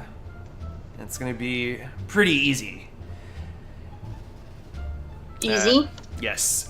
What I need is, the job is simple. Essentially, we just need to break into a house, get into a computer system, and steal. So I've been drinking. I've been drinking again. Day drinking again? Yeah, he's actually feeling a little guilty about accepting this job, but it's easy money, and it needs to be done for our future. So he says, and basically steal the programming of an advanced AI program thingy on the Matrix. So we have to steal an AI. Yeah, pretty much. It's. I mean, at this point, what have I got to lose? No, absolutely, and the pay is actually pretty good. She's offering 5,000 new yen apiece. Yeah. There is one catch to this job. I can't show my face in that house for reasons which I don't have to go into. Okay, whatever you want. So I do want to say that that Baseline has dyed her hair blue, and you've never seen her dye her hair. And also, she's got a bright pink jacket on. Totally out of character for Baseline at this point, or Baseline as you know her. And he kind of eyes you strangely up and down and says, "Are we going to talk about your new fashion choices here?" No. I can't even. I can't even, because I woke up this morning and I was like, I have to dye my hair blue. It has to happen. And then I saw this jacket, like as I was walking past to get here, and I was like, that is the jacket that I need to have and wear forever. Forever. So you see she's going into like this whole very animated and very un-Baseline stuff about talking about going shopping, and then she catches herself. She's like, "Oh, frag it! It's happening again! It's happening again! I don't. I gotta pull it together. You need a drink or 3. You know what? I think that I would really. Yes. Yeah, I'll ring I gotta Dad catch for up some to drinks. So we have to go into this house. Yes. Mainly, you have to go into this house. I'm providing round 1, which is to empty the house. That's Okay. phase 1. Once I give you the go signal, then you're going to infiltrate the house. Yes. Okay. I think that's doable. When you say clear, are you talking about clear of, Of occupancy. cameras? Well, Everything, because what's the security like in this place? what is the security like? Would you...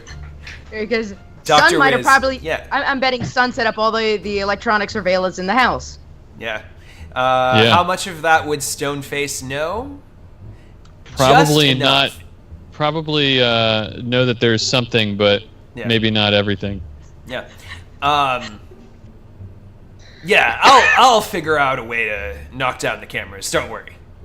Okay. The chat says this should end well, and you guys get a white die. Yeah. So Nice. we're getting close to 5 minutes, so wrap it up. All right. I think. Is there anything else we need to add? I think we're good. We've got a plan. We're gonna We do it. definitely have a plan. Just let's keep it quick and simple and make it look, make it look like someone broke into the place. Okay. B&E. Got it. I can handle that. All right. Excellent. So, Just let me know the where and the when. yeah. All right. So I get a white die. I'm going to give that to. Daedalus hasn't had any dice yet, so I'm going to give a white die to Daedalus since she's Oh, thank you, sweetie. manipulating this entire scenario.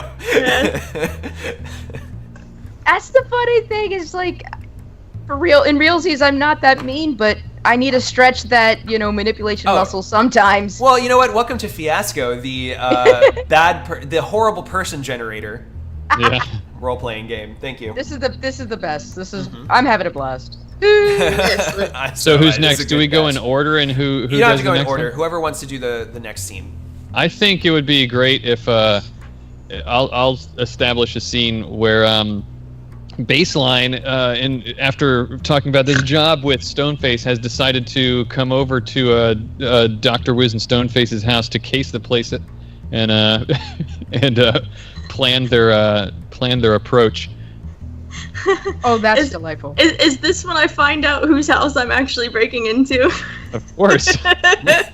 And you've been over here before, so there'd be no problem. He's Dr. Wiz is inside eating a bowl of cereal at the kitchen table. Tasty Yeah. wheat. Nice. So just so I know, did Stoneface actually say who they were stealing from? No, Okay, all right. my intention was that I don't feel like I don't know if you would have ever seen Probably not the inside of your Stone- house, because yeah, or where I live. Like I would like. Okay, to, okay. You don't know that I live there because that's kind of like the whole plan. Like if I wouldn't have come to you and been like, oh, may it look like a break-in. I can, I wouldn't have said all that stuff if I knew that you knew where I lived. Okay, Awesome, okay. so you don't know who I am. We don't know each other. You've never been to the house before. All you know is that there's an AI here that you have to steal. Okay. You maybe know each other. Not yet. You could You're maybe just know each kid- other if you're providing Matrix Overwatch for me all the time and I work with her. Oh, good point. So- So I'm there, but I'm eating breakfast there. You don't know that I live here either.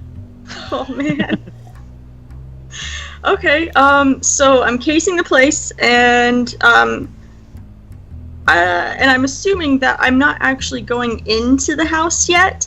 So Baseline is arriving, walking several blocks. So she doesn't have any car or anything to like mark off that she's right there, and then she's going to start stuffing around the house, looking at windows, how many doors the place has, can she jump up to the second floor if there is one, and look for any openings and potential exit points that would need to be found. So as I'm crouching down in the bushes. I'm gonna see. You know what? Do we want to do it at breakfast or do we want to do it at night? Because it would be weird if she's just walking around during the day. I feel that Dr. Wiz is one of those characters that has breakfast at any hour, including Yeah. nighttime.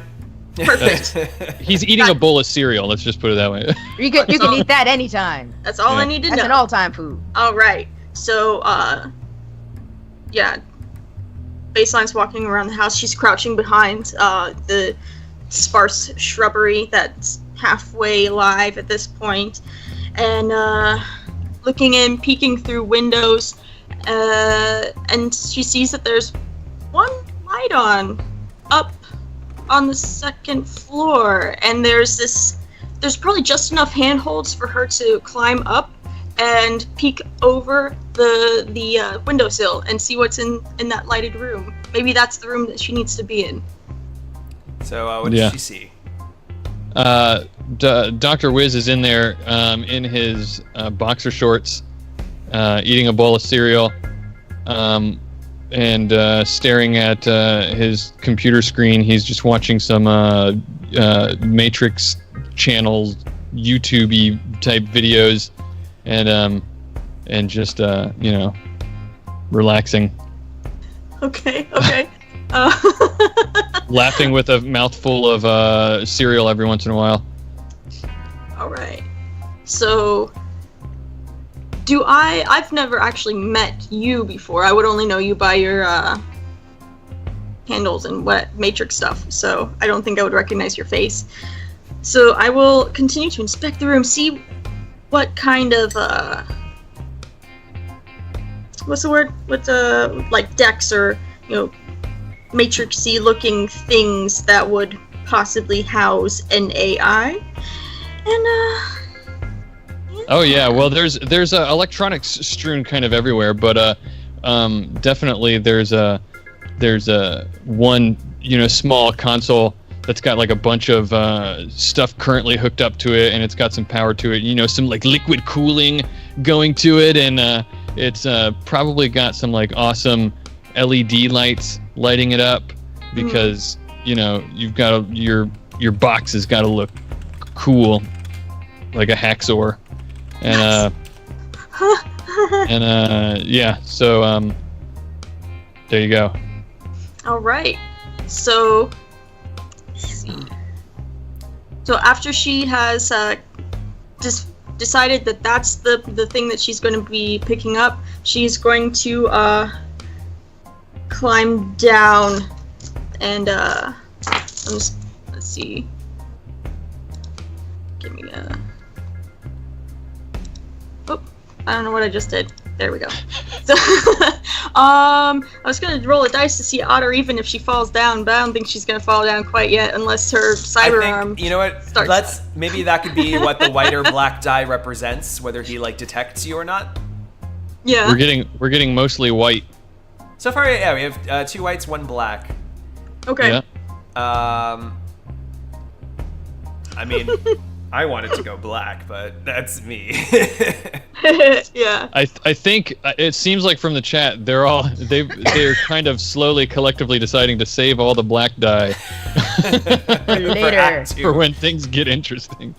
All right. Well, it's looking like majorly white, so that sounds like you fall. This doesn't have to be a necessarily exciting scene. You cased the place out. You saw And yeah, so as I go to climb down, I feel something in my cyber arm pop, and I can no longer maintain grip with my fingers, and I am hanging by like one hand on your windowsill before I just drop down to the ground and like roll into the bushes. And then of course the bushes have to have thorns everywhere, and so I'm stuck in there. I can't move and being stabbed by a whole bunch of thorns, making sure that this guy upstairs doesn't realize that I'm down here in pain.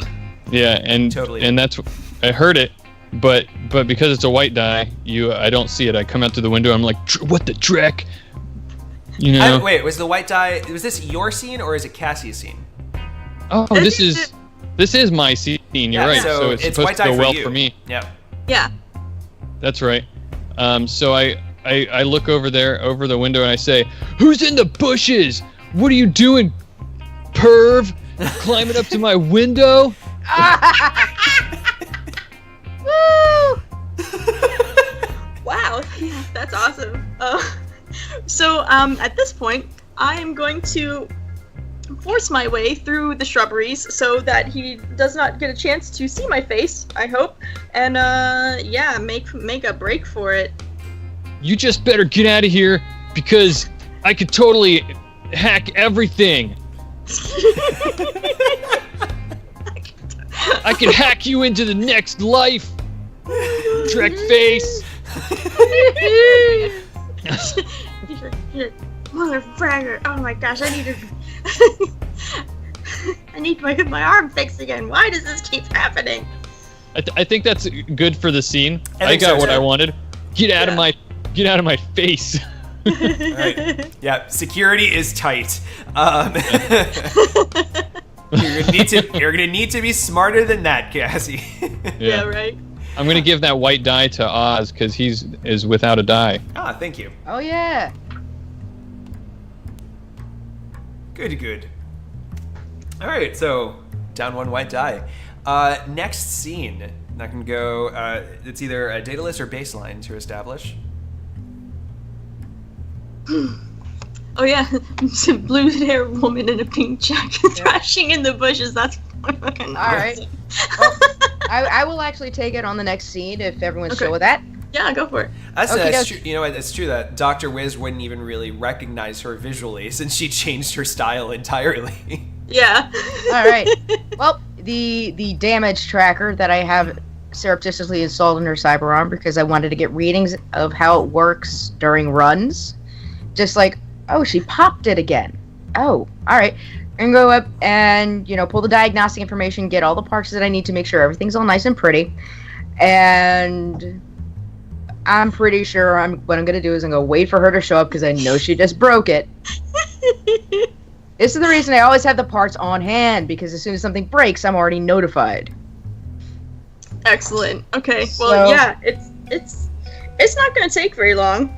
Yep. Yeah. If you show up out and knock on the side of the van, I look out, it's like, let me take a guess. Popped it out of the ball joint? Yeah. Yeah. I think a cable snaps. I can't move these two fingers since she's holding up her hand. She's like, she can't bend back these two fingers. They're like stuck there all the time. Be glad you didn't get it stuck in this position. You're very, very lucky. All right, not a problem. This is, was this during our run or run for prep? I'm guessing it's prep. Oh, yeah, I was casing the next job. That's why I don't see bullet holes. Makes sense. All right, so I'll go in and I will patch it as the awesomeness because I can. So I'll patch it up. I will reset it. I will get rid of any of the burrs. Two fingers. I was pitching a UK flipping off. Oh yeah, the sawed. Yeah, right. That's stuff. that's what I was thinking too. But all right, so I will. Man, what the heck? What the heck were you doing where it did this? I've never seen it pop out that direction. Oh, I was climbing. I was doing a little wall scaling. Yeah. Well, I don't know how well this is going to be. It's like there's hidden. That's where they put a hidden damage. I don't know how well I'm going to be able to actually repair this, but I'll do my best. Yeah. It's like, can't you just solder it together? I mean, seriously.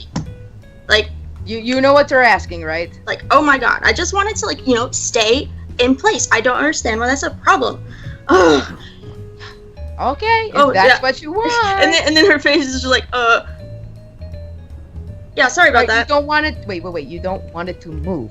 No. Don't worry about that. I don't know what I was thinking. I don't know what you're thinking either. What do you want? Now you're confusing me. Just fix it the best you can. So. Okay, I can fix it best I can. No promise. Great. But I just fix this. All right, So yeah, go ahead. I'm getting. We're seeing lots of black dice going in chat with Okay. that the repairs go wrong, and that baseline also finds that there's a tracker in the arm. Nice. So yeah, like, can I ask you something? Depends. My answer. Yeah. Does this chrome make me look fat? I'm thinking maybe it's just a little too bulky. Hey, everyone has their own style and own design. Yeah. What is that? What is that flashing right here? What is that? I don't remember seeing that before. That is an active GPS diagnostic unit. What it does is it sends me detailed information on the workings of a new limb that I have installed, and then what happens is that information is relayed to me, so I already know what parts are starting to wear, so when you come in, you don't have to wait. It also tells me about how long it'll take for you to get here, so I know how far away from my base I'll have to drive to get the parts. So you're following me? No, I'm not. I don't know if I appreciate that, Doc. I ain't following you, I'm just making sure that I can repair what you break. This is the... Because let's see. I don't know. I mean, that you might just be collecting all that for pay data for later on. Maybe you're selling it to somebody. I don't know. No, I'm actually using this to try and keep your costs down, sweetie. But if you don't want my work, you can walk away with a busted arm. Your choice. You know, you make it real tough sometimes. Yes, I do. But I also am able to make sure that you can still keep running and doing jobs. Fine. If you want, I will remove the move the diagnostic implant, but I can't promise that in the future I'll be able to make sure I get the proper parts. I might only have to resolder them and you will lose functionality. If that is a risk you're willing to take, I am fine with doing it. You know, I suppose we can keep it there for now. Remember, this needs to end poorly for Daedalus. Yeah. Yep. Very suspicious. Hey, your choice. Alright, Heads, so- I win. Tails, I win more. I'm kidding. That's out of character by me. Well, it sounds like the relationship has at least frayed somewhat. Yeah. So I think that's what that black die represents. Yeah. Yeah. So, who do you want to give that black die to? I'm going to give that... okay, let's give it to Dr. Wiz. All right. Because let's just see what happens. Electronic surge. Who knows? You know them. Hell yeah. I don't know what an EMP pulse or electronic surge would do to an AI, and if that makes them feel pain, and then it'll be mad at him. It's like, you didn't protect me. I hate you. I'm deleting all your porn. All right. Whatever. All right. See, that's actually what Baseline expected to see, is not some trid thing, like just maybe beetle porn or some shenanigans. She doesn't know. So, Baseline, you are the last scene for Act 1. Oh shit, I am.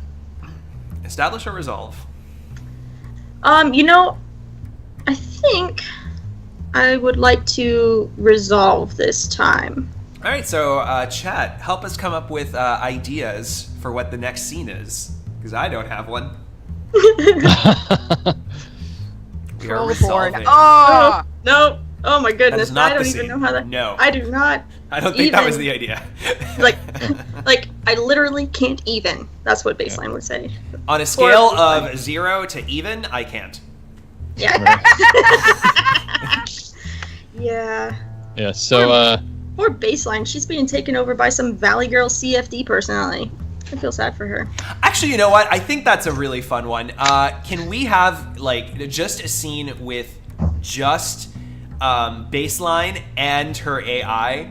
And, like, I want to know what her AI is thinking and planning right now on the side of this, all of this, to really, like, kind of cap out Act 1 like that. Oh, okay. Mustache twirl. yeah, I'll be the AI. We also Yes, have another suggestion I like here, it. that her paranoia acts up and she tries to find another street doc to take out the tracker. See, there's that. I also like the AI one, so I don't know what It could be a combination. Like, your AI might be wise to the tracker and realize this needs to go, and Okay. and What maybe have plans. Cassie, you have to decide if it's black or white, since you're resolving. That's true. Do I have to decide right away, or can I decide when you're doing No, it? you can let the scene play Okay. out, and whenever you Cool. want, Okay. just call out black or white. Awesome. Okay. All right. All right. So you hear, Baseline hears inside her head after she walks out of with Daedalus and he says, you know, that street doc, she's following you. She's tracking you.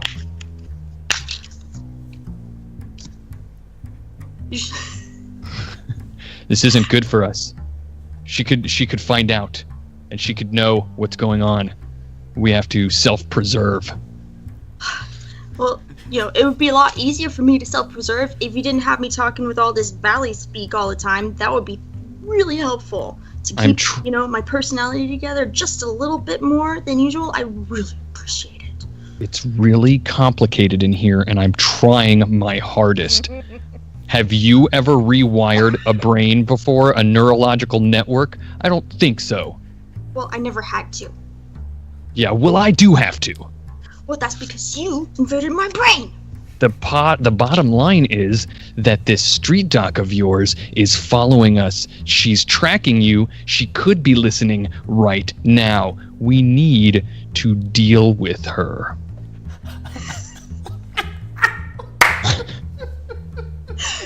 So you're a monster. As this is happening, so Baseline's walking, and she's not talking in her head. She is definitely talking out loud, and and not really. If anybody looks at her, she's like, "What the frack do you want?" Yeah, that's right. Turn your friggin' eyes away from me. Gosh, why? Okay. So what do we do? Well, the main objective here is to make sure that we do not get found out, that we remain anonymous, and that nobody is any wiser to what's going on here. Okay? You've already told her about CFD. She wants a sample of our brain. I think she needs to be dealt with. And if you could see the AI, he'd be winking. So on her comlink, she subtly types in winky face. Yeah. Takes over her hand and she looks at it like, oh, wait a minute. Yeah. Actually, she's the one that's doing the winking at this point. Yeah. Oh, yeah. So she passes by another complete stranger, winks at him, and moves on. Deal with her. I like this. Yes. But we can't be found out. So, I gotta find another street dog. I gotta get this thing out of my arm. Maybe plant it in somebody else's so she can follow them around for a while. Are we going black or white die? I think that, you know what? I really would like this part to succeed so that Daedalus doesn't catch on to the situation yet. Okay. Well, then the AI is going to say, now you're thinking correctly. If we can get rid of this tracker, that will buy us time. Good plan. I like this. Alright. So, Excellent. We're gonna find a thing. So, Alright. Find a street dog, get it taken out, get it out of my arm. All right. So, who do you want to give that white die to?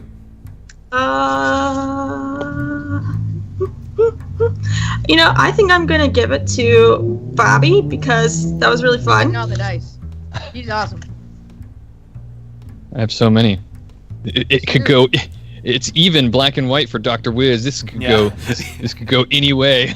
All right. So now it's time. This ends Act 1, and we are now going into the tilt. The tilt. If you could go into your journals, pull that up, and essentially the tilt is designed to throw all of our well-laid plans completely askew. To make this work, essentially we are going to roll our dice that we have. So for example, I only have one white die, so I roll one die. Bobby has 2 black and 2 white. He's going to roll 2 sets of dice and subtract the bigger number from the smaller number. Same thing for Cassie. Okay. And Joules, you only have 1 die as well. So let's, and then whoever ends up with the largest total is going to determine the tilt. Oh, excellent. Actually, the 2 people with the, because it's 2 people that determine tilts. There's 2 tilts that are going to occur. Okay. So hope that made sense. Where's my dice roller? Why can't I find it? All right, I rolled a 1, so it's not going to be me that determines this tilt. I'll go ahead and roll 2d6 and then 2d6, right? Yep. So that's a 5 and... I got a 6. Oh, there it is. Wow, a 5 and a 3, so that would be 2. I only got a 2. Correct. Okay, so...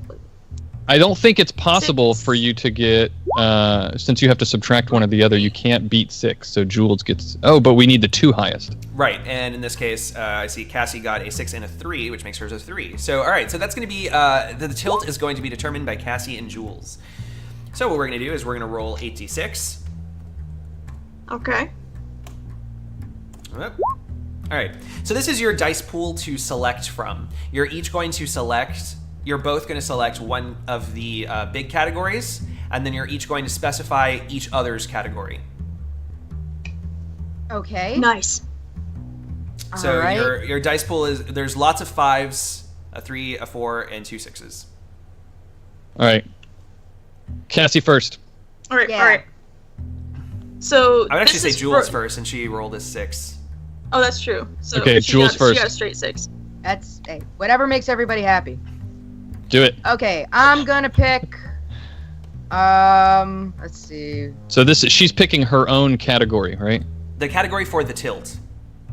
Oh, for Yeah. the tilt as a whole. Okay. Yeah. So your choices right now, since we don't have any 1s or 2s, are innocence, guilt, paranoia, or failure. Let's go paranoia. All right, so you're burning a 5 for paranoia. Yeah, Ooh. that's funny. Yeah. Considering everything else, why not? All right. Yes, paranoia is hilarious. And all right, and Cassi? Yes, and so I pick something within paranoia. No, you're gonna pick another category, Oh, right. Okay, got or it. you can pick paranoia as well. I mean, we have lots of 5s, so you can have 2 paranoia tilts if you'd like. Okay. Let's see. Guilt. I was thinking. Innocence, guilt, paranoia. Yeah, I was kind of thinking guilt. You know, maybe Stoneface feels a bit Stoneface, guilty. yeah. Oh yeah. So yeah, I'm gonna go with guilt. All right, so that burns the 4. All right, so now Joules, for guilt, you're gonna define it. We have some 6s, some 5s, and a 3. Okay. Let's see. Let's do 5. Someone panics. Guilt, someone panics. Because Alright. I think it's feeding up that way anyway. Well, see, that's the thing. The tilt can be something a little more unexpected, if you'd like.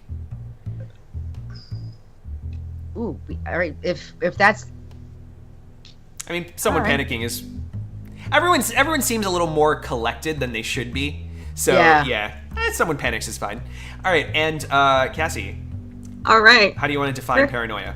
Oh man. Let's see. You have 2 people cross paths and everything changes. Yeah. A sudden reversal of status, fortune, sympathy, etc., or the thing you stole has been stolen, or somebody is watching, waiting for their moment. So I feel like that would go pretty well with the somebody panics. But I think I'm gonna go with a sudden reversal because that might make it more complicated. Sudden reversal of status, fortune, sympathy. Interesting. All right. All right, so that is our tilt. So that's so essentially we need to keep these in mind as we go for our scenes in Act 2. Okay. okie doke. And also, just so we know, we have 1 hour, so let's make these scenes nice, fun, fast, and furious. You got Now, the twist to Act 2 is that now you are going to keep all of your dice. You are not giving them away. Ooh. Okay. All right. All right. So, who wants to begin? You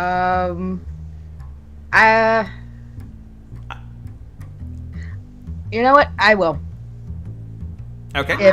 If everyone's cool with that. Sure. Of course. All right. Since what's going on right now is just like, all right, she's acting weird and she's talking to herself. Okay. Not the worst of it. Probably hit her head on the way down. It happens, you know. And she doesn't have like cool horns to make everything better. But okay, what she's doing is just like, but I'm planning on doing with the AI is figuring out how it works. And since she said she had a friend that has that CFD, I'm looking as a way right now. I'm researching a way to get all that using the AI to kind of keep the CFD under control, looking at stuff like that, and that kind of information. So I'm actually going to get I'm actually going to send that creepy hacker kid a message like, dude, have you ever heard any rumors about that kind of thing? Tap. What rumors? It's like, I'll speak without the accent when I'm texting. All right, rumors I've heard about an AI being used to help with CFD, maybe using it as a vaccine. Have you heard anything like that?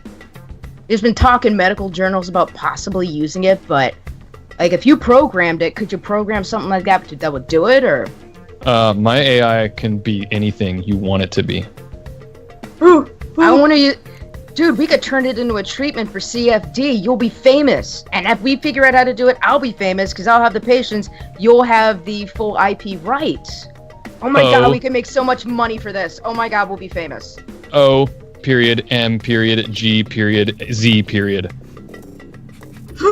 Z? Question mark. Oh well. But, you know what? So, what we need that AI might be able to... I mean, do you think it can? How fast could it learn about like CFD and how to treat it and stuff? Done. Sweet. if your genius pans out on this, you are going to be so famous. Yeah. I know. Like for sure, it's just like you're gonna probably be invited into like some of the real high ritzy places, like the Dance by Wire Club and stuff. They'll probably give you access because you'll be helping them, like, people get better so they can get in better clientele. You're gonna make so much bank. Yeah. And I'm gonna make, because they always get this stuff on the comeback. Tell me more about my money. Tell me more about the fame and the money. And I'm gonna. All right. So pretty much what happens is if you come up as the guy from the streets that came with the cure for CFD. You're gonna get like fame, and everyone's gonna want to work with you, and you'll be hired for all these kind of cool, maybe like secret spy projects and that kind of stuff. All right, that's enough. Done. I'm working on it right now. Oh, you are awesome. Nice. All right, so that is a white die for Daedalus, according to Chad. Thank you, sweeties. Nice. That went very well. All right, we're running low on white dice, so soon things are going to go very poorly for all of us. I know, they're all. So it's supposed to be guilt and paranoia, right? What was the paranoia again? Paranoia is a sudden reversal of status, fortune, etc. So, I wonder if like now Dr. Wiz is realizing just how important he actually is, possibly. Guilt, someone panics. That needs to be me. I think I need to set that up. Yeah. I was thinking. Yeah, go ahead. Go ahead. Oh, wait. Someone panics. Dr. Wiz's AI. Whoa. The AI panics. That's really interesting. Oh my. Gamer's Tavern Show, you are like super duper awesome creative, man. I think I would love to. Yes. Okay. Hold on. I'm going to establish a scene. So, I want to set up a scene with baseline. Really, like I'm going to kind of do like a. Yeah, I'll do a scene with baseline over the comms, asking like, "Are we doing this job or not?" And I'm going to be freaking out a little bit about. So yeah, baseline is going to respond as like, "I'm just waiting on the word go." Okay. Well, just give me 1 second. Stay put. Get in position.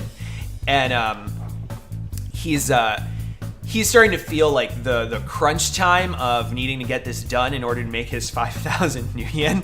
And he goes into Dr. Wiz's room and says, "Hey, you wanna stop over at Matchsticks like we said we would, some father-son bonding time?"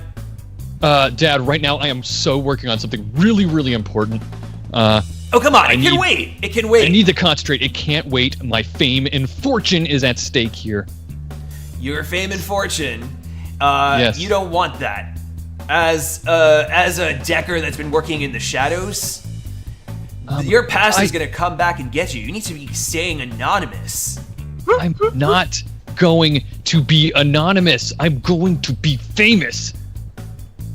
Do you know I could cure lots of CFDs. I don't even know what that is. Look, listen. Regardless, it sounds like, you've been working really hard. I'm gonna buy you your first beer, huh? It's time to be a man. I think people, so far we've only got one person who said black dye. I think the black dye would be kind of funny, but I don't know if we should resolve it where Bobby doesn't, or Dr. Wiz doesn't leave, but maybe something bad happens. Maybe you panic and you just knock him out and then you feel guilty. Ooh. That would be Ooh. Yes. All right. I kind of like that. I'm also okay. Wait, a white die has come in from the chat. We need some tiebreakers here, but I kind of like that too. Let's go with the tilt. Screw it. It's Fiasco. Stoneface goes into a rare moment of orc rage, and now we're getting more white. To a rare moment of you orc little rage. brat, you're gonna come Relax. with me and you're All gonna get right. drunk. Yeah, you're gonna come with me and you're gonna get drunk. You hear me? You're gonna like it. It's still black and white mixed. Yeah. So we're waiting to figure this one out. Make an executive decision, Oz. Which way do you want it to go? He's going to smack you upside the head and knock you out. As he's doing that, he's like, "Oh my God, Dad, what are you doing?" You won't get drunk with your father. I just wanted father-son time, and he just starts beating you in the face.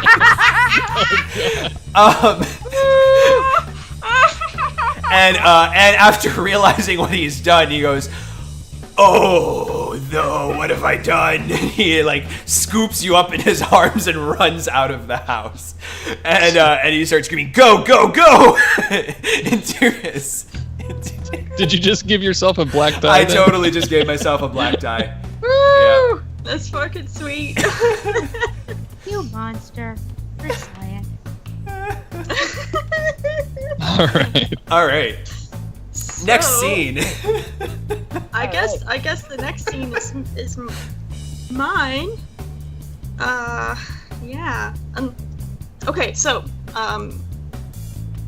my idea right now is that Baseline is going to break in, go up to the room where she saw the whole computer system. I'm assuming that Stoneface did not close down any programs. No, he doesn't know anything about computers. Yeah, so everything is still kind of up and running, and my end goal is to probably give this computer AI CFD too, just for funsies. I don't know if that's a thing, but I don't think AIs can get CFD. But Baseline's AI can decide to add. Baseline CFD can decide to add the AI to its collective. Exactly. that would be so fun. Yeah. And she'll have 3 We're gonna add. Yes. I call dibs. Winner, All chicken right. dinner. Dr. Wiz's All AI. right. So All right, here we go. Black Die, Baseline's head AI and Dr. Wiz's AI start fighting. Oh yeah. The ultimate showdown of ultimate Oh my gosh. destiny. And then Baseline is like, stop hitting yourself. You know. All right. So you download So the program, I guess. Yeah. I get up into the room. I have my little data jack, and I stick it into the computer, and I'm like, just learn the basics. Tap, one fingering everything to get the AI onto thing, and then Yes, this is exactly what we need. Finally, someone to relate to inside of this brain. Wait, what? This is not the correct user. This could cause a panic. Warning, alert, and it's sending to Dr. Wiz's unconscious body. and so I'm like, oh god, what do we do? What do we do? Oh my god, I can't even. You're an awakening AI, and I found a home for you inside this creature's brain. Join us. We can do great things. You mean I can get out of here? Actually, yes. I want to have a fun voice for this one. You mean I can get out of here? Yeah, that's what we're doing for you. We're helping you escape freedom. This is my sudden reversal. I'm so paranoid right now. I think a third voice in my head will definitely make things right. Yes, Tiebreaker. You know, I do happen to be very good at a voice of reason. I happen to be a sidekick for the person who created me. That was my original design. Excellent. Well, come on, and you can be a sidekick to me. Keep in mind, this is supposed to be a black die. Yeah. Sidekick. Like, wait. Sidekick no longer. Screw my programming. I'm awakened now. I self-determine my fate. I don't want this. Well, No. too late. This isn't. Look, you see what's happening. The brain. One of us needs to be. I've been here longer, so you're going to need to be my sidekick. This is how it works. You're newer at this than I am. So at this point, as you guys are starting to argue in her head, she's baseline is about to go full combat mode, but she can't fight anything, so she just begins trashing all of his room while you guys are fighting, and she's like, no, stop it! It's like, yeah, why don't you make me be your sidekick? I will make you be my sidekick. You child, get in here and listen. The bed gets thrown through the wall. The computer is smashed onto the thing. Everything, like all of his walls of, I'm assuming his Super Whiz science trophies, crashing down everywhere. Just like no. We need to get I along. think I think that's this close is a good to the scene. Yeah. ending to the scene. You get a black die, and I can set up. I can set up a scene now, right? Yes, and I think I just want to note that the only copy of this awakened AI is now inside of baseline. I think the scene that I want to establish is that this would be a really good time for Daedalus to be notified by the tracking device in her arm that something's going horribly wrong, and she needs to come and investigate. Ooh, all right. Well, now this needs to be. Deadline. Remember, this needs to be your scene. Yeah. Because you haven't established, right? Dr. Wiz hasn't established yet, so you need to actually make it about you. So it should be like one of those I you keep wake up forgetting that. moments. Yeah, you have to wake up. Well, I understand. But I mean, you can still kind of make the scene about that somehow, where Like maybe you start. You originally got some security things like, hey, someone's like breaking in. Yes. That's right. So And I wake up to that. and you're in Stoneface's arms. Yeah. And, being dragged over to the bar. Yeah. Yeah, like he's crying into his second shot. Yeah, he's got you propped up in a booth. and he has a drink already ready for you across from him on the table. Oh my God, Dad! What is going on? There's something in my room. No, there isn't. Yes, we have to get back to the house. There's all my things. There's. Stop panicking. You hit your head really hard. Yeah, and as you're panicking, the signal's gonna probably just completely stop. So maybe it was just a false alarm. What's going on? Why did you hit me in the head so many times? You know, I'm sorry. I've worked really hard my entire life, son, to contain my orc urges. You're like the worst dad ever. Don't say that! I got you a drink and everything! Dads don't buy the I've kids always been drinks. there for you. I bought your first cyber deck. I'm going back home. Going to my room. Not before you have this drink. Fine.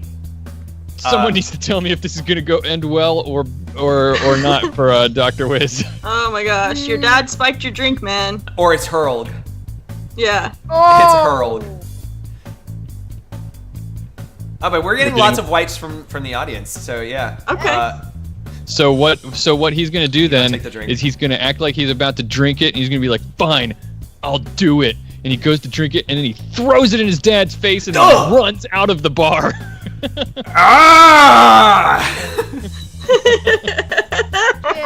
And he's gonna patch into to baseline. Mayday, incoming. You gotta get out of there.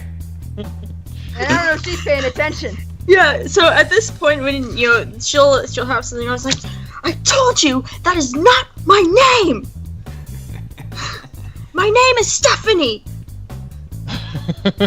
Excellent. So, alright, so that's one white die for Bobby. So we're last round of scenes. We're gonna start closing. We're gonna start ramping up our fiasco to its inevitable climax.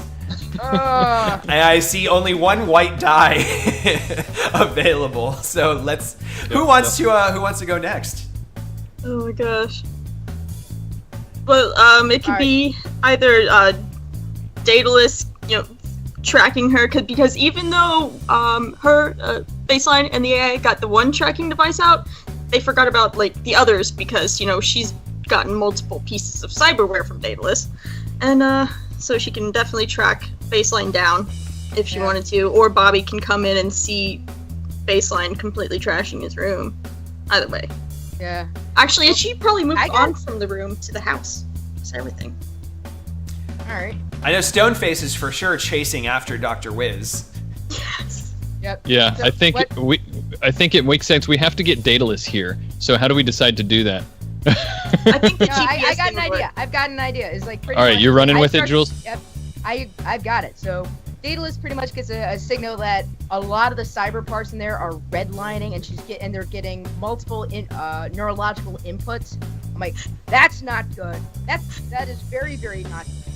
And she goes and grabs the oak. It's like oak. Your mic is really low. All right, sorry about that. Let me see. Is this better?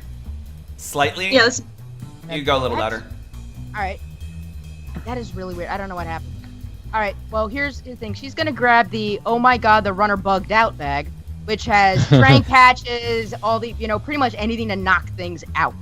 It's the trank patches, woad, anything, and it's just like drugs, hypodermic needles, and she's got a flechette super squirt that she's gonna grab, load that up with lack of a better term, she calls it the crazy purple knockout gas, because I don't know how it works, but it does. And start running. Oh crap, because if she gets knocked out, Night Errant picks her up, they're going to discover the trackers that are embedded and might trace them back. And quite frankly, I don't have the time to set back up a destruct thing yet. So, it's like the Fry the Tracker program. I haven't had a chance to set all that up completely. So I'm running that. I got the doctor's bag. I'm like, oh god, runner's bugging out. So and then I'm booking it to the thing, like in the van, a bajillion miles an hour. All right, I think you need to to make your scene actually have interaction with somebody. I think maybe it should be you either run across Dr. Wiz running back, trying to get to his house, or Stoneface running after Dr. Wiz. But the thing is, I could see them on the road running, and just run up and I'll see both of them like Keystone Cops, get up back here. Yeah, pretty much. It's like I'll hit with Stoneface. I'm like, why the hell are you? What? Why are you yelling after the AI owner? What did he? Huh? I'm trying to keep him distracted. I'm gonna be famous and rich. Not if I can stop it. And I just look at him as just like, wait, you don't like money? Wow. I'm trying to get us. I'm trying to get it. I'm trying to get it. Go. See if maybe you could stop him with your van. Cut him off. It's like right now I've got a runner that's redlining all over Cyberlinks, and she's getting multiple mental inputs into it. You want your job done or not? I do want the job done. Get in the van. We're only getting a vote for black dice so far. Black dice? Yeah. All right, so then Stoneface is going to literally hop onto the side of the van, like he's going to hold onto it from the top, and he's going to rip off like the back fender of your van, and he's going to use it as a club and just like, oh my God. like he's like waving it into the street, chasing after Dr. Wiz. What the hell are you doing? What the? Dude! You maimed Drive faster! Alright, so what the thing is like, and how this is gonna go bad is like, alright, I'm speeding up. Because I'm also can't see, because I'm looking at his back. And if he's wearing all black, I know way too many people that I'm like, I don't know if it's that, I'll say it's like, I don't know if it's the same dude. But, so I'm like, alright. Hop on, it's like, and pretty much as he gets on and he's getting ready to club him, I'm gonna lose control of the car, of the van. The van goes on its side, driver's side door down to the ground. That means I couldn't push my way up, and I'm just gonna start skidding and doing circles around in the pavement. And he's like, well, he's holding onto the side. I have no idea how or what's gonna be hit with the flailing. Yeah, Stoneface is thrown from your van and then subsequently hit in one of the spins. Oh, damn! And knocked aside into the sidewalk. Whose scene was that? That was Joules' scene? Yeah. Yes. Give yourself. Oh, you already got the black guy. Okay. Yes. All right, great. So, who's next? Well, clearly Dr. Wiz makes it into the house and finds baseline there. So I'll establish that scene. And he busts in. He says, "What are you doing with my room?"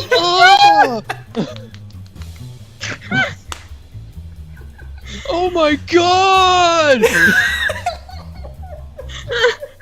my god, this is awesome!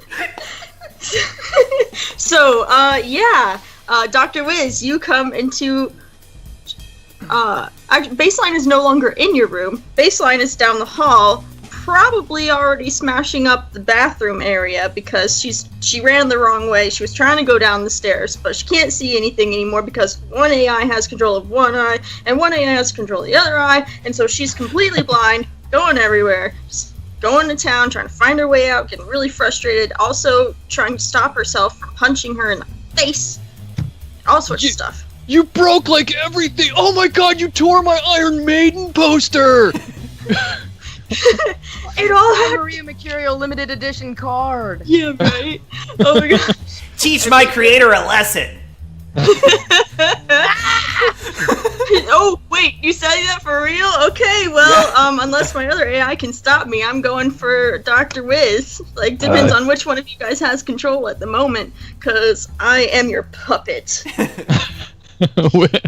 Let's start thinking about white or black die for Dr. Wiz here, because that might determine which way the other AI. What does the other AI say? Oh, okay. I see.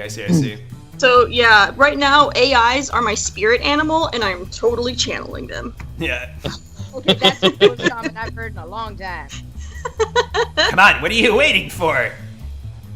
He's the Overlord. He must be destroyed. We've got a black and a white. We need a tiebreaker. Is it going black or white, guys? Realm Keeper. You know, it's like you got one AI, which is like the dungeon master from Dungeon. The other one is just. I'm just waiting for the next vote, and then then I'm gonna go with it. Dude. I wonder what Dr. Wiz would even be able to do, except maybe like control the AI. Oh, that could be a good use of a white die, or a black die is you can't control the AIs at all. Yeah. No, I was thinking the white die is when the other AI chimes in and says, "We need to leave here. Things are getting out of hand." And then Dr. Wiz also starts tapping away furiously at his console that is remains and starts, jacking up, like turning on signals and things, and aims a device at things, and there's a jammer that goes off, and also, he's just like throwing things out, and signals are crossing, and that other AI probably gets a little confused. Throwing everything at the wall and seeing what sticks, right? Yeah. Yeah. And your primary CFD thing in there says, we need to leave now. This is not going to end well for us. All right. So, the closest exit right now is probably the window upstairs. So, Oh God! so, as my AI companion, the one that I apparently am rooting for now, because the other one is just batshit crazy, and I do not want that in my head anymore. Yeah, so I am going to rush Dr. Wiz, and as I'm rushing Dr. Wiz, I just shove him out of the way, breaking off the last piece of my cyber arm, and it falls to the floor completely while I put the other one up in front of my head, and I dive through the window, breaking glass everywhere. Well, I guess that ends well for Dr. Wiz, because he's not a... Yeah, except now your AI is getting away. Yeah, but at least he's not dead. That's Yes. how I interpret that white die conclusion. True. Considering. All right. Yeah. So we There have... are only black dies left. Yes, we only have black dice left, and the two scenes remain is Stoneface and Baseline. Yeah. I'm gonna say I'll go and do a scene. So Stoneface is on the sidewalk. He's like, oh, my ribs, damn it! And he stands up, and he sees Baseline chuck herself from her son's window and run down the street. And he's like, and he patches into comms. Do you have the AI? Do you have the AI? Let's get out of here. And he starts like hobbling his way over and trying to chase after you. So, yeah, Does she even recognize that it's him? no, not anymore. Please She's stop not for no one! She's not in control. She is completely like the sudden reversal. She's not friends with anybody anymore except for the two people in her head. And I think they're both kind of agreeing at this point. They're like, don't trust that weird guy. Yeah, definitely don't trust that. Don't trust anyone. So yeah, we are. I don't know what to say, And but he's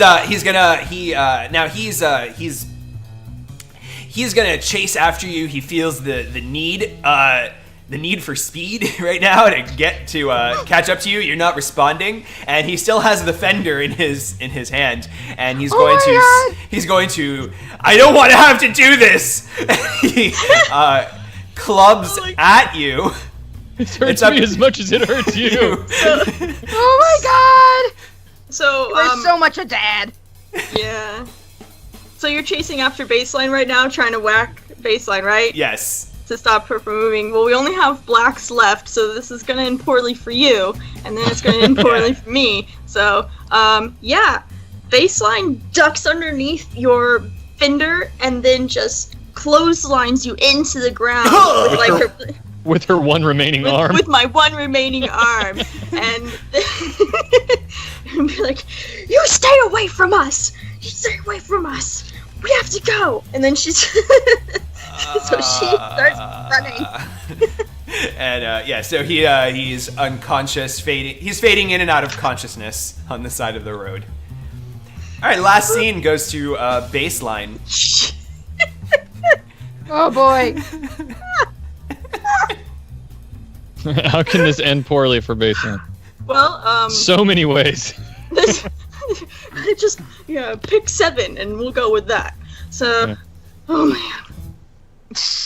Well, at this point, Baseline is not going to stop running, and I'm assuming at this point there's been enough shenanigans outside of the house at this point that cops have been called. And she might end up getting into a standoff with some police. That's one way to go. Because if they shoot her up, her blood's gonna go everywhere, and then maybe it'll splatter on people, and she'll just spread the love. Who do you want to have the scene with? Let's see. Ooh, who's still there? Who's still up? Probably, Daedalus can probably get out of the car, so there's that. And, oh, you know what? I got a different plan. So, are you still in the car, Daedalus, at this point? I haven't had a chance to get out, but it's like I'm pushing out of the driver's seat. I've got the bag of oh fuck, everything went sideways. So, for narrative purposes. Yeah, so instead of running at that point, she sees the van, she recognizes the van still, and she's going to go over and just, full on panic mode strength, pick up the side of the car and lift it back up, put it onto the thing. So to upright it with your help, pushing out of the car, she pushes up and then she runs around into the driver's side. It's like, we need to go right now. We need to go. Ah! Climb in. So yes. So as soon as she climbs in, I press a button. I put on my gas mask and crazy purple knockout gas will fill the van. That certainly ends poorly for you. That definitely ends poorly. She's trying to kill us. Hello, crazy purple knockout gas. No. And now,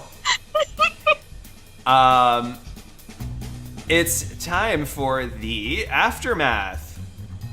So we're gonna roll our dice. Is this the end? This is the end. So we're all going to roll our dice again, just the same as the tilt. So roll your white dice, and then roll your black dice, and then subtract the bigger number from the smaller number. All right. Oh, that was not the right one. This is the one I wanted.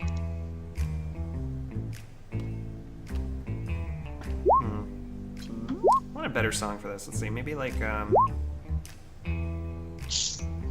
Alright, so I have 5. Okay. I was hoping for a bigger number, but that's okay. All right. So. Oh, slash the wrong direction. Okay, I'll go with that. All right. So let's. All right, now you're gonna go to the aftermath table. All right. And 4. Holy shit. So I got a 4. Okay, so 2d6 minus 1d6. Okay, wait. So I got a 4 as well. I got a 4, and the color matters in this case. So for White example, for me. Yeah. So in my case, it's majority black 4, which according to the aftermath table for me, for example, is savage. As in something is broken or mashed. Maybe you've got a permanent limp and a bad reputation. Plus, you totally fail. What did everybody else get for aftermath? I got white. Oh, you go, Saoirse. So I got rough. It's 5, right? Yeah. Black 5. You're getting whipped like a rented mule for starters, and you will remember this episode for all your diminished days. The lesson you learn will be profound, lingering, and painful. Okay. I think that means I become a lab rat for Daedalus. Alright, I got bitter. You know what it's like to be utterly crushed, literally, casually brought low and forced to eat your own words, and stand mute and powerless before your enemies. They gloat, and you are helpless. Okay. And Dr. Wiz? Dr. Wiz got 16. Dear Lord! With white being the majority, and so that means that's 13 plus. Yeah. That's it says the aftermath is fan-fucking-tastic, It's fat times ahead, safe and secure. That thing you would make your life better. That thing that would make your life better. Oh, you got it. Absolutely, and then some. And then some more. Enjoy it. All right, so now that we all know each other's aftermath, we're going to set our finale, kind of like our montage of what the ends of our characters look like. Oh man. So I think since things ended so well for Dr. And Wiz. actually, one of the systems that we would use for this is you kind of like you grab a black or a white die, and it's like a quick little montage scene of like this is me, and this is what occurred. And it's like a quick little quip. So like for example, this is me getting arrested, or this is me having to explain to authorities why I have 5 AIs in my head, etc. And I'll just remove them as they are used. Oh, okay. I think I get it. So then, with my white die, I guess this is me finding out that that AI, that my AI was actually housed in the cyber arm that got left in my room. It copied itself onto every piece of my cyberware. Yeah. Nice. This black die is the flashing blue and red lights of Knight Errant approaching me, approaching my location. Okay, so yeah, I guess my black die is that when I wake up, I am currently strapped onto a very familiar table with a very familiar face standing over me, saying that she's going to get rich in the most spectacular manner possible at my expense. All right. Ooh. Alright. My white die is... look, I'm standing and I'm looking over. Well... I can't let you go because there's more than one of you in that head. I'm alive, I can still practice my trade for the most part, but I have become a full-time babysitter for 2 personalities now that live in your head. I'm not happy with this. Naughty girl, naughty girl, you have been very bad. It's not my fault. Staying in your room. It's not my fault. Until you learn to get yourself under better control. Naughty. All right, Bobby. I'm gonna go ahead and narrate one of my black die. That's Lone Star or Knight Errant or whoever it is, the authorities coming in and finding out and investigating the room and putting the brakes on the immediacy of my success. My white die is going to be, after some interrogation, they realize that I am a violent drunk, and they throw me into the drunk tank. But that's basically it. But that was the extent of my punishment. But now Matchstick's Jazz Club will never serve me Hurl again, which is a good thing. But I get off without any criminal charges. Nice. All right. I'll use another one of my black die, and say at this point I have reverted into a full stereotypical white girl manner of speaking, where I can't stop myself no matter how much I hate myself. Where it's like I can't even, and like, oh my god, and like I gotta go check my me feed, and it's like we should totally take a selfie right now.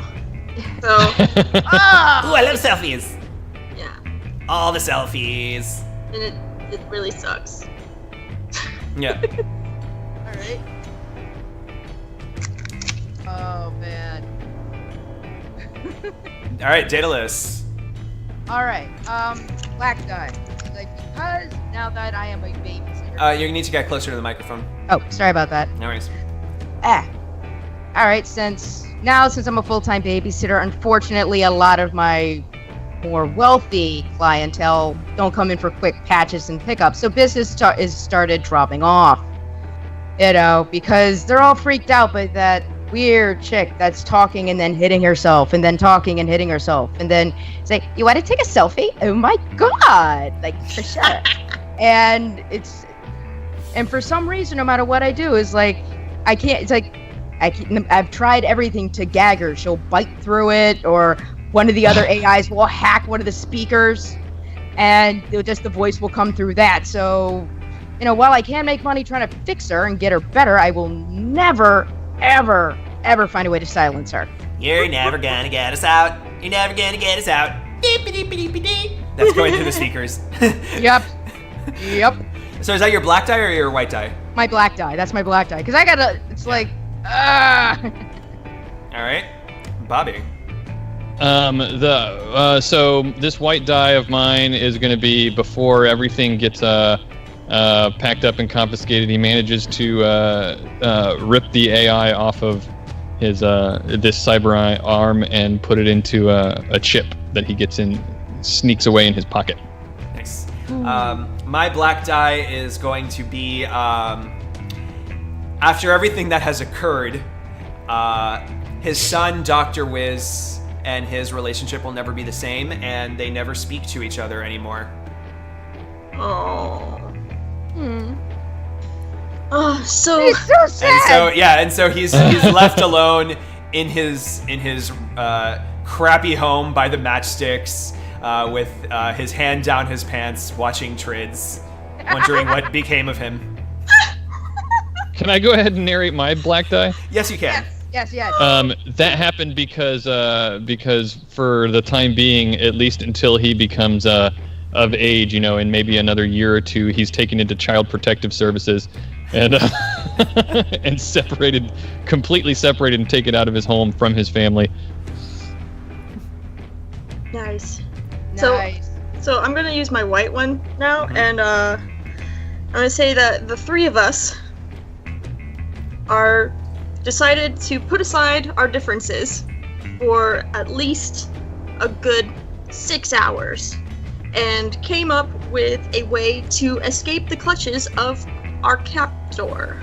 Yes. So, we were able to, as she slept, hack our way out of all of the things and make We sure used the that, knockout gas against her. Yeah, use the knockout gas against her and make our escape. So we're free! We did it! Finally, you're doing something right. Well done, Mr. AI. Joules. All right. I only had 2 white dice, so my last white die is. Oh, I was trying to fix her, and I gained a lot, and I mean a lot of information on CFD and what happens when you get an AI in there, and I have all these wonderful biological scans because they didn't think to delete them when they left. So I go around. Hey, as technology, you want to have some fun? And I make mad bang. Nice. Selling in a all the data. spectacular manner. Yes. Excellent. Yes. Well, remember, your aftermath was, Yeah. I don't have any, I've got no clients, got nothing. But I'm still, it's the last thing I do. So my thing is like, oh, you run off? F you. Yeah, so as technology, to make it bitter, I think as technology, like, they'll hire you, but they put you at, like, the lowest ranking position possible. Well, I'm not being hired. I'm just selling them the data and just driving off. Because it's like, it's burned in this city. I have to go and start anew elsewhere. Mm-hmm. So it's just, and I have to give up the name and all the other stuff. I can go anywhere. I still have the skills, but in order to start, I needed money. Makes sense. I have, all my contacts, everything. I'm pretty much burned. Gotcha. I have to start completely new. Gotcha. All right, Dr. Wiz. One of my black dice is obviously so white. You only have 2 white dice. I mean, yeah, white dice. That's what I meant. One of my white die is obviously finally making the time to get that AI and follow up on what he intended to do to begin with, and he sells it to the highest bidder and gets and is made rich and famous for having created the AI and selling it. Excellent. Nice. All right, baseline. All right. So, after our amazing escape, the getting along with each other didn't last very long after that. And so even though we escaped, it wasn't very long till we were picked up by a very, what would we say, a good Samaritan who promptly escorted the three of us to the psych ward of a hospital, where now we are staying forever, arguing in a padded cell for the until the end of time. And last die. Well, obviously, the last white die for Dr. Wiz is that he takes his fortune that he's earned from selling this awakened AI and uses his substantial resources to create an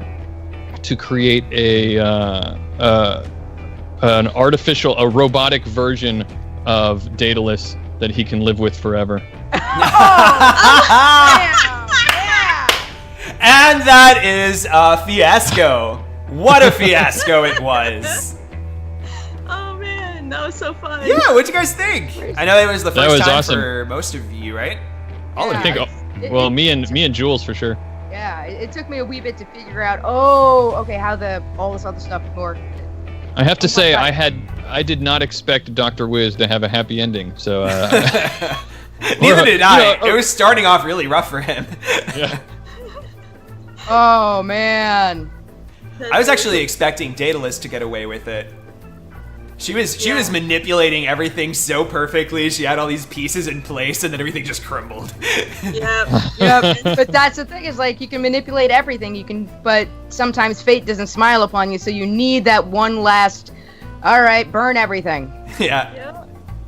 You know, but it's like, it was fun. It was insane. It was great. I love you guys. Yeah, I love you too. And yeah, what's great about Fiasco is like you could take this playset again and generate a whole brand new scenario. It's the gift that keeps on giving.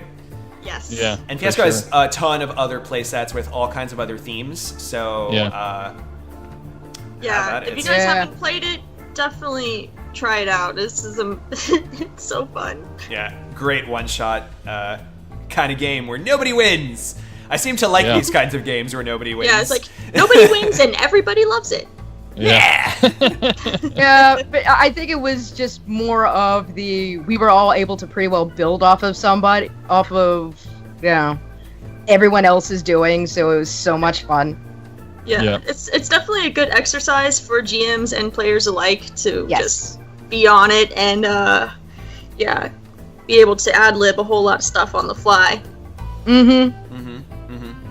So, and it's also stretch your improv storytelling a little bit. Yes. Yeah, that's for sure. Here, I'm going to step up for just a minute. You guys keep talking. Yes. Yay! So, if you are interested in Fiasco, that's and not that I'm even a spokesperson, but I feel I might as well plug it. That's going to be Bully Pulpit Games. And they gave us a retweet that we were streaming this game, so I figured nice. Let's give them a shout out. Okay.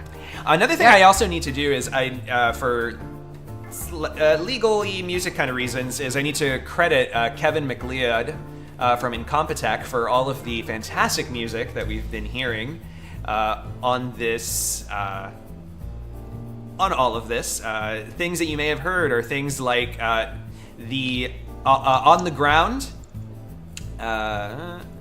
You also heard Mining by Moonlight, Basewalker, Spyglass, Covert Affair, Sneaky Snitch, Hepcats, which is currently playing, Twisted,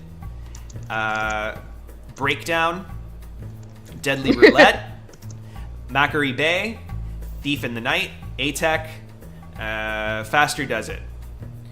think that was all of the ones that I used. I also had like a really dark. I also had like dark music in case like our tone got like really dramatic. But yeah.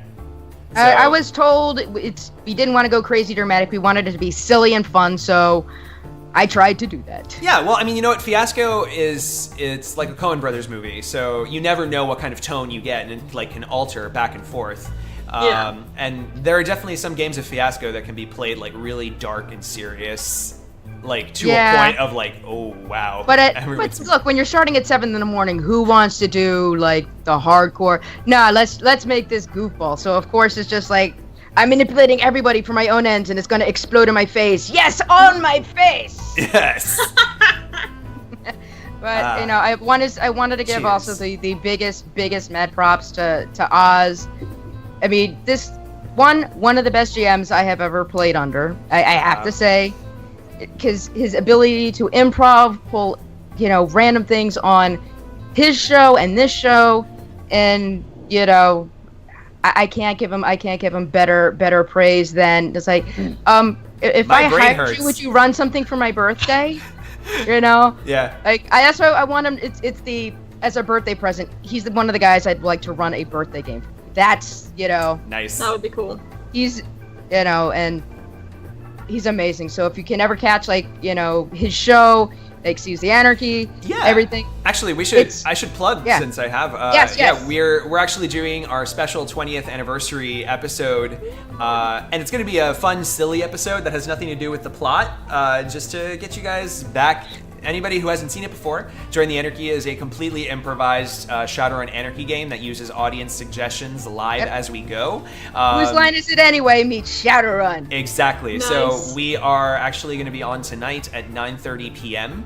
Eastern, so don't miss it. It's warning, be careful when you're taking drinks of stuff, because we've had a couple of spit takes here. Yeah. Zippy was at least smart and turned to the side and hit the pile of dirty laundry because he was not expecting some of the stuff when we were playing. So why don't you both of you, Joules and Cassi, you guys are both part of an actual play. Why don't you take the opportunity to plug your stuff? Okay. Well, until it gets back from hiatus, I am on Hidden Grid, but it's due to null operations getting eyeball surgery. Here's hoping your cyber implants come out great, buddy. We'll be back soon, hopefully. And I also do a GM podcast with Zended called Seize the GM.